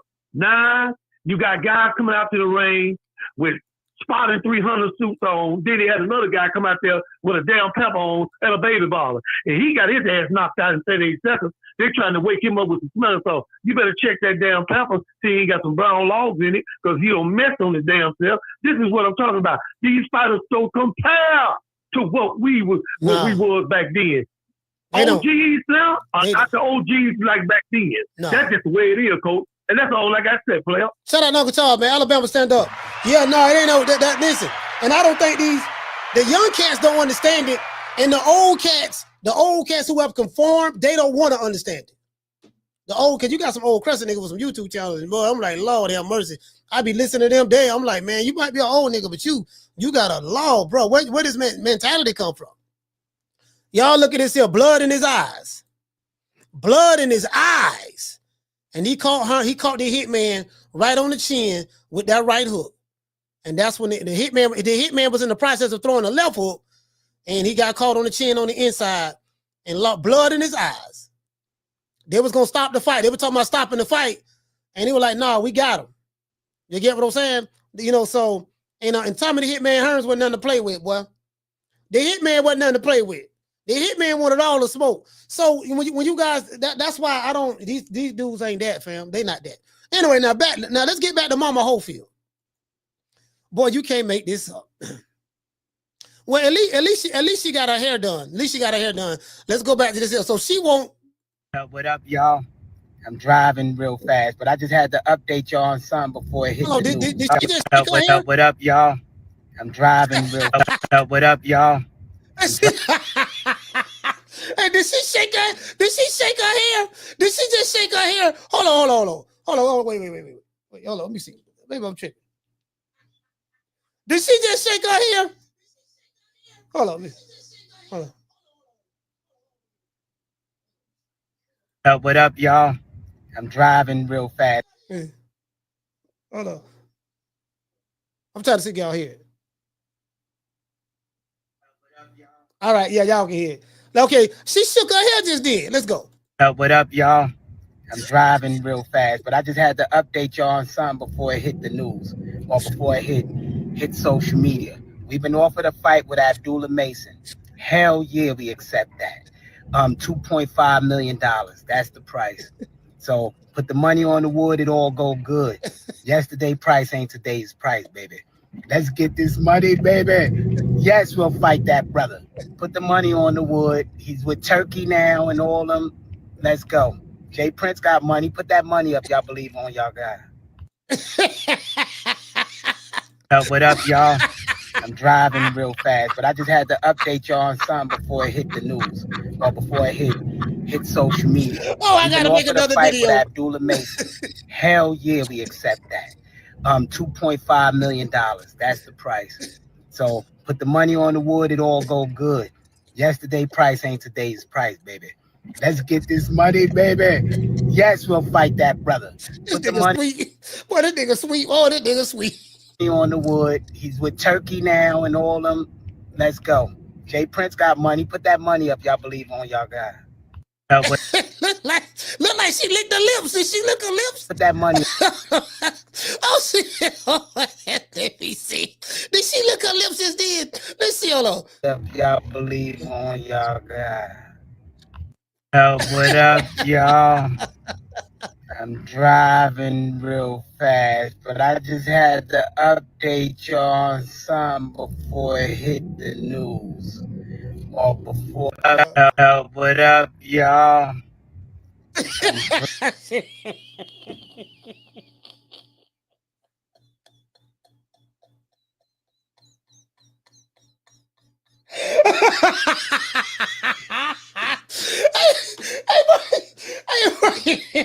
Oh my God. Now y'all see why I call her Mama Holyfield? Hey Debbie, Coach Ron. Now you see why I call her Mama Holyfield, man. You get she shaking her. Stop. I gotta make another. I got listen. Hey, check it out, fam. Check it out. It is what it is. It is what it is. It is what it is. Come on now, dog. Come on, man. Bro, she's shaking her hair. Bruh. Hold on. Okay, she's shaking. Okay, she's shaking her hair. She's shaking her hair. All right. Okay, let's do this one more time. Let's do that one more time. Let's see, can we get it? We can get it on regular speed. Get it on regular speed. We'll go right there and go from there. What up, y'all? I'm driving real fast, but I just had to update y'all on something before it hit the news or before it hit social media. We've been offered a fight with Abdullah Mason. Hell yeah, we accept that. $2.5 million. That's the price. So put the money on the wood, it all go good. Yesterday's price ain't today's price, baby. Let's get this money, baby. Yes, we'll fight that brother. Put the money on the wood. He's with Turkey now and all them. Let's go. Jay Prince got money. Put that money up. Y'all believe on y'all guy. He said yesterday's price. Yesterday's price ain't today's price. Okay, I got a question. How do you justify $2.5 million to fight a guy who you said is a prospect that's beneath your son? How do you justify that?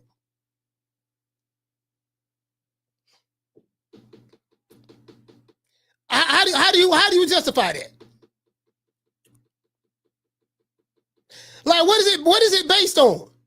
Your son make about $75,000 to $150,000 his last fight or whatever. I mean, your daughter is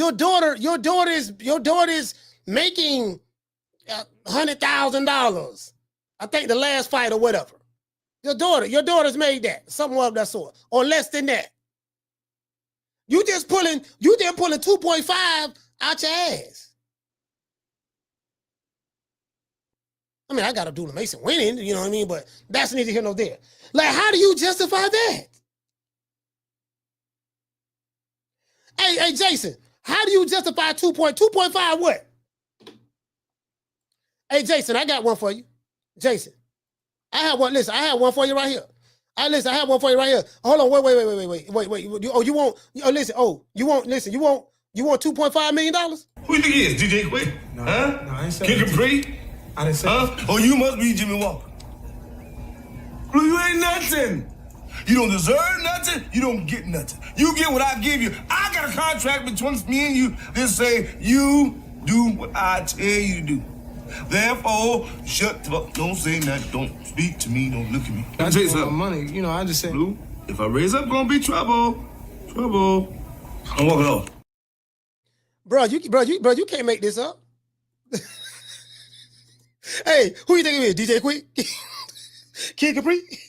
Oh, Jason, you must be Jimmy Walker. Mama Holyfield, you ain't nothing. You don't deserve nothing. You don't get nothing. You get what I give you. I got a contract between me and you that says you do what I tell you to do. Therefore, Mama, shut the fuck. Don't say that. Don't speak to me. Don't look at me. Mama Holyfield, let me tell you something. Boy, if I raise up, ain't gonna be trouble. Trouble. Now walk it on. Bro, like, you can't make this up.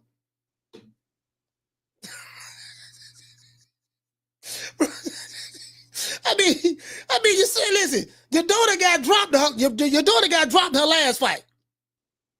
Your daughter got dropped her last fight by a tomato can. Your daughter went life and death with a tomato can. Got dropped and everything. Turned her back in the fight and walked off. What while I forgot the fighter name, while Julio was swinging on you. Went to the corner to sit down on the stool. The stool wasn't there. She sat and she sat down and landed straight on the doggone the canvas. Bro, you arguably your son lost that fight. Arguably. You know what I mean? Bro, you want 2.5? Who you think it is? DJ Quick?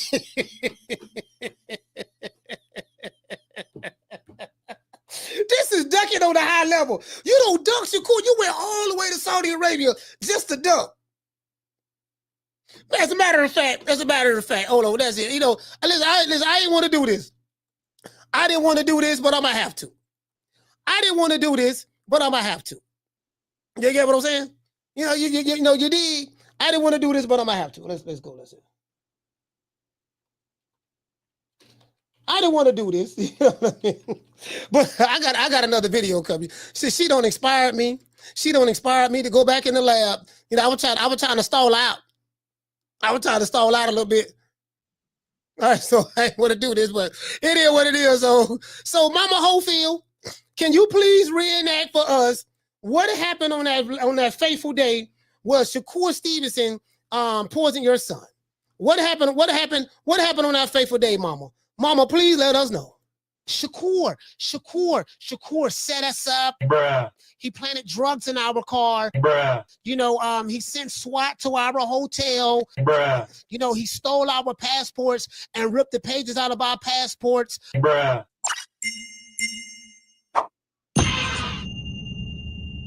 We're finna do this interview with Mama right quick. Mama, tell us what happened, Mama. Hey guys, how you doing? Wait a minute. Oh, my hair is in my eyes. Wait a minute, my forehead. I'm going bald. I got the George Jefferson going in the front and my weave in the back, my man weave. Wait a minute, me put my hair back.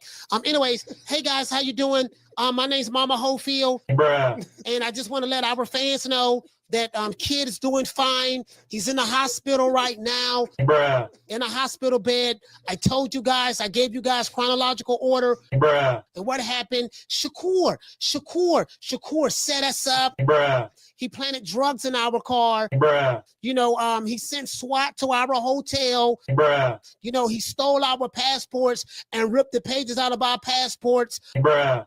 You know, he had somebody rub cream on, wait a minute, my hair's in my mouth. He had somebody rub cream on kid and he got sick. He's in a hospital right now. Bruh. Kid just had I think he had surgery. I'm not sure. You know, but right now I got the video camera showing. Bruh. You know, kid is in the bed right now. He's knocked out sleep. And I am grateful that I made it here. Time to expose them. You know, we're trying to make this movie. You know, so we didn't duck Shakur. We're not afraid. Bruh. The fight is Saturday, but Shakur was so afraid of us that he did all of these things. He even told the police that we had we was kidnapping, you know, children, which is not true. We don't do stuff like that. Bruh. Mole was in the camp because Shakur and them hired the Mole. Bruh. He stole our passports. He ripped Floyd's passport. Floyd went to the airport to come to London for the meet, and they wouldn't let him on because they said your signature page is ripped out of your book. Bruh. Also stabbed the tires. We went through 4 rental cars. Bruh. 3 Airbnbs. Yeah, no, it was like 5. Bruh. I didn't believe this person was the Mole. Bruh. You know, because he was supposed to be a friend. They also called the cops. Bruh. The SWAT team come 3 o'clock in the morning, say we harboring kids. They got an out-of-state call, and I got police records to show all of this. Kidnapping kids. Bruh. So 3 o'clock in the morning, they got guns to Floyd's head, and they search the house, and they find out that this is somebody prank.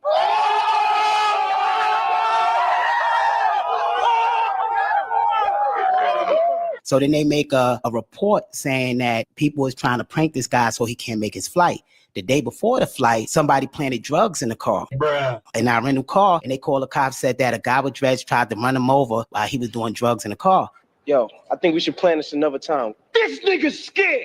So we wake up, the car alarm ringing, we go outside. I'm in my drawers saying, this is my rental car. And they like, you just drove this car. Somebody a half an hour ago reported y'all. So they throw me in the car with cuffs on, and they start testing these drugs. Bruh. The thing that saved me is the guy, the tow truck driver that was putting the car on thing. He felt the car. He said, this car haven't been driven in hours. It's ice cold. Bruh. There's no way this man drove this car 30 minutes ago.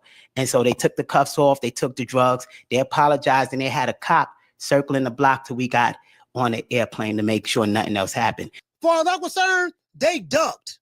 That's a duck move because Mama Holyfield been online talking all this gangster stuff about what they gonna do to Shakur. Then as soon as we got close to the fight, now is somebody framed me. They planted drugs in the car. I got pistol whipped.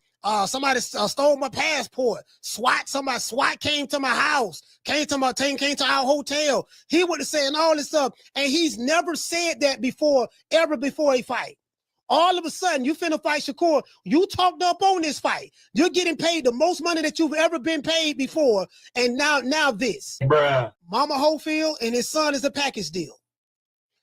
And I like Kid also, but Kid also ride with his dad, ride with his mama / dad. He's supposed to. I get that. And whatever his dad say, he ride with it. So guess what? Since whatever his dad say, he ride with it. Guess what it is then? He in it too. True. He in it too. They ducked Shakur. Yo, I think we should plan this another time. This nigga's scared. They got scared. They got cold feet at the end. That's what happened. Bruh. And they were making up all kind of lies, scandalizing that man's name. He like, somebody stole my passport, the page of my passport. They set me up. What did you make about him not showing up to the press conference? I'm actually scared. Like, I'm actually scared that they're not going to show up to the fight. And I'm going to go put in all of this. Still? Yes. All of this work that I'm putting in right now, I just feel like they looking for an excuse. Like, they looking for a way out. Like, why? Why are you running from $1 million? I mean, I can't He tell did the picture. I'm making my first $1 million. Why you running from that? But why would you go make up a lie and say that I sent somebody to steal your passport? Oh, hold on. Yes. I thought he said just a random person did it. Nah, he said you sent somebody to steal the page. Come on, bro. To take it, he said basically somebody broke into his house and they ripped the page out of his past. I swear, I'm not making this up. So now, like, it got me worried because it's like, are you gonna show up to Saudi, or are you gonna say somebody stole your passport, or are you gonna make up some type of excuse to why you're not coming to the fight? Bruh. Shakur. What you think was going to happen when Kid punches him in the stomach? Stop. Bruh. You know you can't do that. Yeah. I'm like, yeah, boy. But this is what happened in camp. I even had to go to the hospital for anxiety. Yo, I think we should plan this another time. This nigga's scared. Because after the guns was at his head and stuff, my anxiety hit me bad. Okay. So they had to rush me to the hospital, everything. Bruh. So I got police reports and all this that I would show after the fight. So this isn't fiction. This isn't made up. This is what. Hold on, wait. He said in the beginning, we got medical records of what happened. We gonna show it. He said here, yeah, we got the police reports. I'm gonna show that after the fight. Guess what we haven't seen yet? We haven't seen the police report. We haven't seen the medical records. He said in this video that he had all of that. He was gonna show it after the fight. Guess what? We ain't seen none of it yet. Let's continue. What they do on their level, they try to infiltrate your training camps. They even got us kicked out of a gym. We paid for a private gym. Hey, bro, come on now, dog. Come on, man. Find out the gym owner was friends with them, took our money and told us we could never come to his gym. Bruh. It was just like a lot to get through this camp. So we're going to make him pay when we get in that ring. It's just too much. He was so afraid of us Bruh. that he did all of these antics. Shout for season, Now, let's forget the fact that since we've been boxing, we've never had anything like this happen. Bruh. But all of a sudden, we cried up on this fight. We begged for this fight. We finally got it. And right when the reality came true that we was getting this fight and the fight was going to happen Saturday, Shakur, he pulled all of these stunts. I just feel like they looking for an excuse. Like, they looking for a way out. And I am grateful that I made it here. Bruh. I strategically am building the greatest boxer of all time. Hey, bro, come on now, dog. Come on, man. You know, so I don't care what anyone says. We know that Shakur is not the real one. He ducked us. He ducked us by putting the police on us, Bruh. putting SWAT on us, Bruh. Having me put in handcuffs, Bruh. in my undies. I couldn't find my hair wrap in order to wrap my hair. Bruh. You know, my locks, all of that stuff. We know for a fact that kid is the greatest fighter of all time. Yo, shout the season, man. I told you that he would have beat Sugar Ray Robinson, Bruh. Floyd Mayweather, Bruh. Terrence Crawford, Bruh. Tank Davis, Shakur Stevenson. Bruh. I just feel like they looking for an excuse, like they looking for a way out. Devin Haney, all of those guys, we know this for a fact. He's so afraid of us that he ducked us, and now we're in the hospital. And I am grateful that I made it here. Man, look here, man. Now, there's a whole lot I can say about this here. Hey, bro, I gotta do part two. I gotta do part two now. The level of captivity, you know what I mean? They know this, the level of captivity, you know what I mean?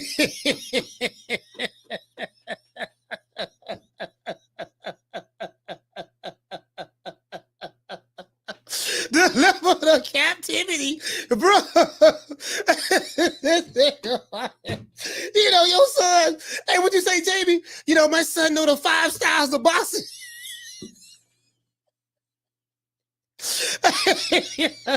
You know, she knows the 5. My daughter, she knows the 5 styles of boxing. You know, you get what I'm saying? Like, listen, guys. Here's one of the styles that my daughter, Kid Austin, knows right now. I don't even play, nigga. Wakanda, bring your ass over here, nigga. This is what I'm gonna do to you. Oh Lord, oh, I just kicked Wakanda in the face. Oh, hit him in the stomach. Oh Lord, kick him, slap him, kick him again. Oh Lord, I'm being Wakanda ass. What you gonna do, Wakanda? You want some more? Oh Lord, hammers, go up on him, bam, catch him in the neck. Lord, Wakanda is dead. That's one of the styles right there. We taught Bruce Lee that move. We taught him that move, you know, right before he died. That's one of the styles right there. You know, we hold on. Wait a minute, guys. Wait a minute. Hold on. That's not the only style. That was the Henry Armstrong style. This style right here, this is the Willie Pep style. Oh, pussy ass nigga, what's going on, boy? I'm telling you, boy, I'm knock your fuck ass out, boy. Blow for blow, pound for pound, nigga. I got the title, nigga. I'm telling you, boy, finna knock one of you Wakanda niggas out. Nigga, I got these hands, nigga. I'm throwing them paws at that nigga, finna knock your ass down again, nigga. Get your ass back up, nigga. Don't run, nigga. I'm telling you, boy, I want all the smoke. Nigga, I'm throwing them paws, nigga. I'm putting them hands on you, nigga. I told you what I'm gonna do to you, nigga. Catch you with the check left hook. Nigga, check left hook, nigga. I told you, boy, pound for pound, nigga. I'm the best. This more action than any Devin Haney fight.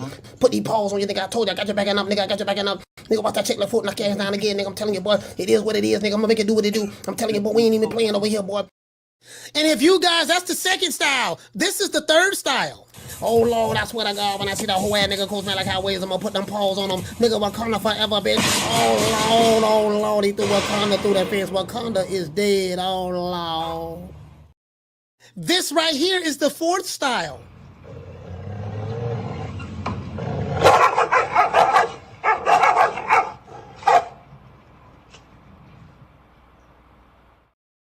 And this one right here is my favorite, the fifth style. Make it last. Make it last forever. Don't let I love you.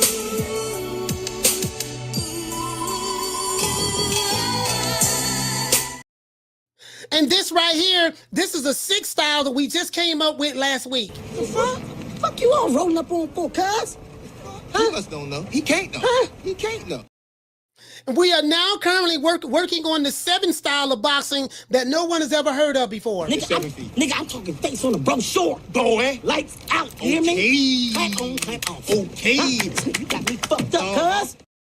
And this is another style that we've been working on. It's a cross between the first style of boxing and the fourth style of boxing. Tell me, what do you think? I need to talk to you right now about my royalties and how you keep your books. My office hours are from 9 to 5. Fuck your office hours. I need to talk to you right now, motherfucker.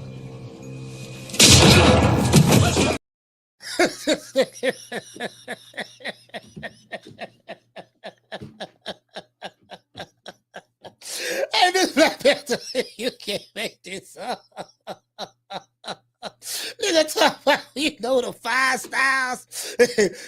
You know, welcome. So, you think your skills are better than mine? Hey, wanna try to battle me? Hey, come on. I'll show you. Meet me at the Wing Wing Ping Ping Pain School at 3 o'clock. Nigga, what this is, Kung Fu Theater? I know all 5 styles. Nigga, I know, you know, I know all the styles. I know all the styles of boxing. I am sick of hearing these bullshit Superman stories about the Wassa legendary Bruce Leroy catching bullets with his teeth. Catches bullets with his teeth? Nigga, please.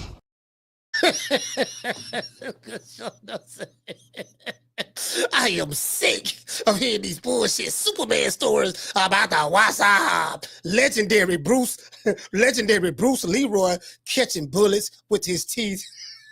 Catches bullets with his teeth? Nigga, please. No, the 5 styles of boxing, huh? Who's badder than the Shogun? Bruce Leroy, that too. Bruce Leroy. Bruce Leroy. Oh, Bruce Leroy ass nigga.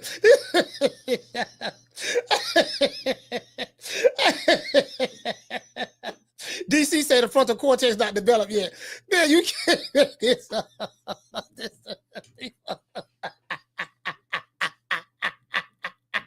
Hey Mason, he want 2.5. Well, we need 2.5 million, dog.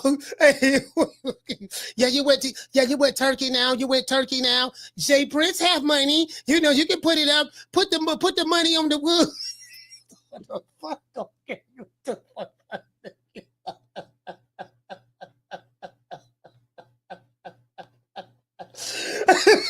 What the fuck?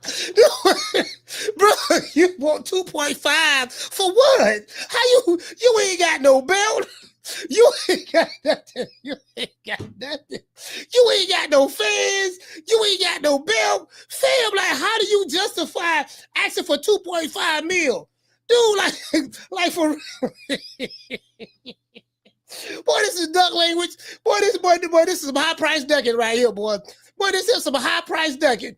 You know what I mean? Bro, you can't make this up. Two prospects. You know, this is what I was talking about. This is exactly what I'm talking about. How your daughter know the 5 styles of boxing? Your daughter ain't a Hagler, but your daughter ain't got the Hagler mentality. Your daughter ain't got the James like Sartoni mentality. The marvelous, the Tommy the Hitman Hearns mentality. The Sugar Ray Leonard, Roberto Duran mentality. You talking about my daughter? She did that. That was what he said. That was the what is it, Willie Pep style? No, that wasn't Willie Pep. That was dang, what she said. That was the Archie Moore style or something. I forgot. Not Willie Pep, but it was the other. I forgot what she said. Man, I forgot what she said. Oh my God. I forgot what she said. Yeah, you know, but this style, this style is I think, did she say what? No, she didn't say Willie Pep. Man, I forgot what she said. Mama Hopefield said her son was doing when she fought the last dude. Her son was talking about Henry Armstrong. That's it, Mason. Mason, that's it. Henry Armstrong. That, you know, that was the Henry Armstrong.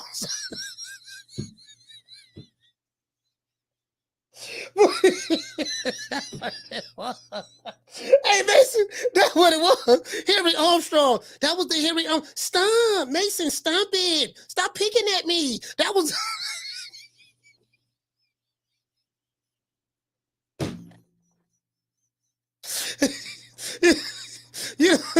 you know, and for every style, there's a counter style. There's a counter style. For every style, there's a counter style. We know the counter style to the style. So it doesn't matter. My son, she already knows. My son, she knows that anytime when you see a fighter do this, you dip into your frontal cortex. Now, even though your frontal cortex hasn't developed yet, and you're 23 years old, you're still living with me, all your money come to me, and you're not allowed to have a driver's license or anything, not allowed to do interviews, but even though your frontal cortex isn't developed yet, don't worry about it. Don't worry. I do the thinking for you, okay? So don't worry about it. I'm going to get you paid. I promise you. The $1 million, don't worry about that. We're gonna double that. You know, our stock has went up. And I'm like, dude, you do know y'all stock has went down in boxing, right?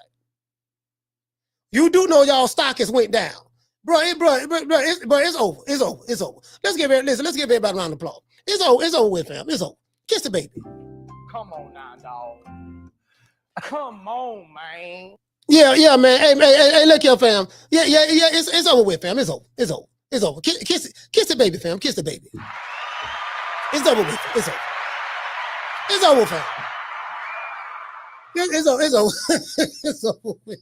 Yo, hey, boy, Lord have mercy, boy, Lord. Listen, Oscar De La, let me tell y'all one thing I can tell y'all, because I think I heard Jamie say he think Oscar told him to do that. Oscar didn't tell him to do that. Oscar De La Hoya did not tell him to do that. That wasn't Oscar. That's not true, fam. That wasn't Oscar. That was strictly Mama Hofield's son. She didn't want that fight. She was terrified. She didn't want that fight. There's nothing wrong with her, none of that. Again, Mama Hofield have not shown anything. She said that she's going to show the police reports. She's going to show the medical records to show proof that all of these things happened. She have not shown anything. She is a pathological liar. Every time she open her mouth, she lies. Telling you. I got the dirt on all this motherfucker. I'm telling you, she's a pathological liar, bro. You can't believe nothing she says. She said she was going to show proof, right? Has she shown proof yet? That was a lie. That's a lie right there. She said she was going to show proof. I just showed you the video where she said she going to show the proof and the medical records and the police report. She said she was going to show that after the fight. She said that. Guess what? We still ain't seen it yet. True. Haven't seen it yet. We dedicate this show to the hood. I want to thank the whole hood who came out here. I love y'all. I did this for the hood. Y'all know I beat that boy. Yeah, man. I listen, man. I gotta get him, man. I gotta get him. I can't listen. I gotta get him. I would be remiss, boy, if I let this slide. I'm just gonna let everything else slide. And I can't let this slide. Hurting the group. I'm the best thing ever happened to this damn group. Nobody's bigger than the group. Y'all ain't stupid. I'm the one selling the records. They coming to see me. They coming to see the Temptations. Ain't nobody coming to see you, Otis. You can't believe that she want 2.5 for what? You wish you could work it the way I do, but you can't. You're begging me not to leave you, and I refuse to let you go. I mean, goddamn, I believe in, you trying to be ambitious, but damn. Now, I run every kind of bitch, every kind of place, and I know one thing. When it comes down on you, you either collectivize or you run like a solitary rat. Boy, you can't make this up. Get out my face. Don't need nothing you got no more. Don't need no hair's been messing up my corner. And you better get that bad look off your face before I knock it off. Bruh, tighten up. Don't ever forget, when I found you, you was strung out on coke. When I found you, you was like a big house, contemplating about killing yourself. So don't you ever forget who brought you to Big Time Box. I drugged you back. I brought you back. I provided food and put food on your table for your family to eat. And I'm doing it for the second time. So don't you ever forget that. If your name Mama Hofield and you are a boxing mom and you have a boxing daughter that's a hoe just like you, Riley, get him. Look, fuck you. Fuck the plane you flew in on. Fuck them shoes. Fuck the socks with the bell on it. Fuck them cheap ass cigars. Fuck your yuck mouth teeth. Fuck your hairpiece. Fuck your chocolate. Fuck Guy Ritchie. Fuck Prince William. Fuck the Queen. This is America. My president is black and my Lambo is blue, nigga. Now get the fuck out of my hotel room. And if I see you in the street, I'm slapping the shit out of you. Bruh, you can't make this up, fam. You can't make this up. You can't make it up. It is what it is. We got to say all praises due to the Most High, the Most Exalted, the greatest human being on the planet Earth. And I say that sarcastically, Mr. Al Heyman. Well, I guess I got to be like everybody else and sing Al Heyman. I can quit my job now, baby. 6 figures, baby. You feel me? I'm about to But a name. Do you have a name? Oh, nah, I ain't got no name, Name them names, man. They know who they is. Name them names, please. The names need to be named. They know who they is. The Mexican monster. Hold on. Yeah, man, bro, you can't make this up. You can't make this up at all, man. It is what it is, man. Shout out to the tender runners of PYTs and Honey Deals. I'm gonna give everybody a shout out after these messages, and we dealing with the snow bunnies. You dig? See your eyes shine, she's my snow bunny, please. In the winter light, too, she's my sweet dust of free. Talk to my nose, this love has got it so raw. Make you move, stepping out of control.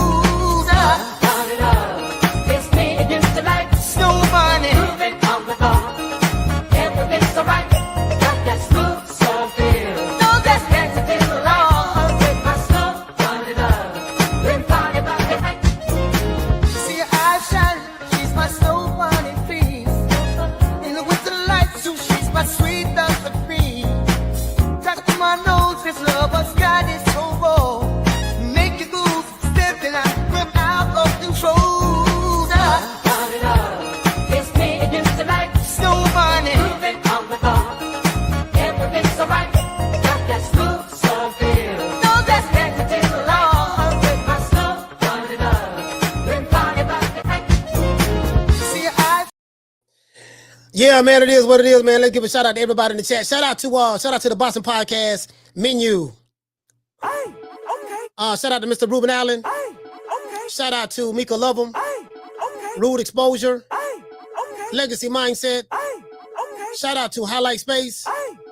Boxing First. Shout out to Mr. Tomato Can. Sonny Augustine, salute, brother. Who else we have in the building? Shout out to Javi. Cool Breeze, salute to you, fam. Hey, shout out to Amaro. 2.5. Nigga, 2.5. Who you think it is? DJ Quick? Legacy Mindset. Hey. I can see that right there. Hey, shout out to JC. JC in the building. Hey. Hey, who you think it is? DJ Quick? Shout out to Preacher Joe. Shout out to Miss Connie. Miss Black Panther. Shout out to La Jessica. Shout out to Nate the Great. Listen, I want $2.5 million. Put the money on the wood. Let us know it's all good. Listen, Mama Hofield. You ain't nothing. You don't deserve nothing. You don't get nothing. I want $2.5 million. Who you think it is? DJ Queen? King Capri? Oh, you must be Mary J. Blige. You ain't nothing. You don't deserve nothing. You don't get nothing. You get what I give you. I got a contract between me and you that says you do what I tell you to do. Therefore, shut the fuck. Don't say nothing. Don't speak to me. Don't look at me. Mama Hofield, let me tell you something. If I raise up, ain't gonna be trouble. Ooh, now walk it on. Man, but you can't make this up. Listen, man, shout out to EMS. John. Mr. John Martinez. Hey, shout out to $1 Trillion Dreams. Detroit, stand up. Preacher Joe is in the building. JC, Jamie from New York is in the building. Hey, shout out to Skip Salis. Salute, fam. The lovely Miss Black Panther. Martin King Boston. Salute, fam. Hey, man, it is what it is, man. Passion for Beauty. School of X-Man, salute. Mr. Curtis Robinson. Who else we got, man? Hey, shout out to Elohim. I ain't gonna lie, dog. This is, because you kind of, it's kind of hard not to. I get what y'all be saying. Y'all want to lump all the boxing dads in the bucket together. I mean, the ones who very vocal. But this one right here, I told y'all, ain't nobody like Mama Hofield. Boy, Mama Hofield, boy. Listen, boy. Mama Hofield, Lord have mercy. Shout out to G5. Who else we got, man? EMS. You get what I'm saying? Shout out to DC. RJ in the building. Superman flying through the say today. Damn it, Coach Ron. Man, hey, you talking about pricing yourself out. Yesterday's price, today's price is not yesterday's price. Yesterday's price is not today's price. Like, bro, like, how do you even justify that? How? Like, how do you get what I'm saying? Like, you just pulled that number out your ass? I mean, you pulled it out your pussy? So you did pull $2.5 million out your pussy. Listen. You know, my son, she'll fight anybody. My son, she will fight Abdullah Mason. We'll fight her. We'll fight Abdullah Mason. She will fight Abdullah Mason in a heartbeat. We just need 2.5 mil, and we'll be there tomorrow. Hey, okay. Guess what? Listen, I can promise you this. Turkey Al-Sheikh already tried to pay these fools one time. Turkey Al-Sheikh already tried to pay these fools one time, the most money they've ever made. And you know, they fake. Guess what? And they ducked. Do you think Turkey Al-Sheikh want to deal with these fools again? Turkey Al-Sheikh ain't think about these people. After what happened, you don't lie. Said the kingdom poisoned you. Then you said Shakur poisoned you. Lie, you don't lie. You ain't showed no receipts yet. We was in the hospital for 2 days. That's a lie. Y'all got kicked out hours later. You told your daughter to lay up in the bed. Kid, lay in the bed, and act like, come on, I want you to do a quick, good acting job. We have a good acting career for you once this boxing is over with. Just lay in the bed. Don't just stay still. Come on, let's put some wires right here. I got some wires right here. We're just gonna put right here. You know, we're gonna make it look like, you know, I'm gonna shoot you at this angle and make it look like that you're weakened. You get what I'm saying? You can't make this up. Hey, okay. That's today's fighters. Hey, shout out to the neighborhood Hebrew. Neighborhood Hebrew. That's today's fighters, fam. Hey, shout out to Ali Meadow. Salute, fam. That's today's fighters. That's where we at.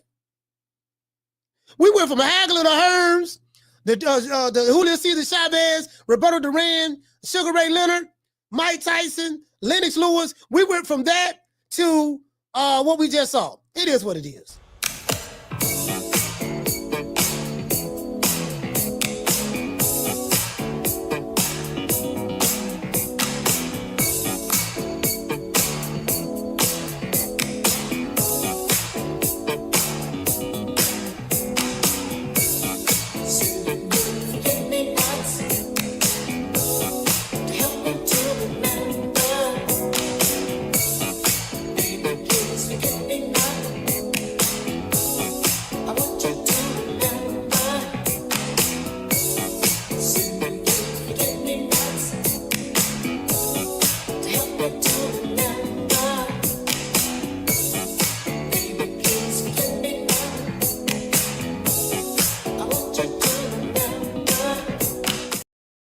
Bro, you can't make this up.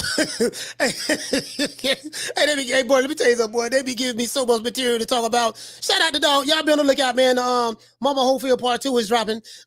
Stomp Part 2 is dropping. Shout out to Superman. Hey, okay. The lovely Miss Black Panther. Lord have mercy. Hey, okay. Shout out to the neighborhood Hebrew. Hey, okay. Green Eyes P. Hey, okay. Mr. Curtis Robinson. Hey, okay. Shout out, hey, listen, man. Shout out to my main man, Mr. Adam Maddox. Salute, brother. Hey. Okay. Tough glove boxing. Hey, okay. Boy, they pricing themselves out, boy. Dude been fighting bombs his entire career. But this bomb is taking the easy matches, fighting other bombs. How you go from fighting bombs, been on that Golden Boy diet, the most you ever made was $100,000. How you go from that to 1 and 2.5? Who you think it is? DJ Queen? It is what it is, man. I'll catch you guys on the next one. You know my motto. Don't meet me there, beat me there. Hey, y'all know what it is. Man, I'm out of here, bro. Let's go. Man, I'm out of here, bro. Let's go.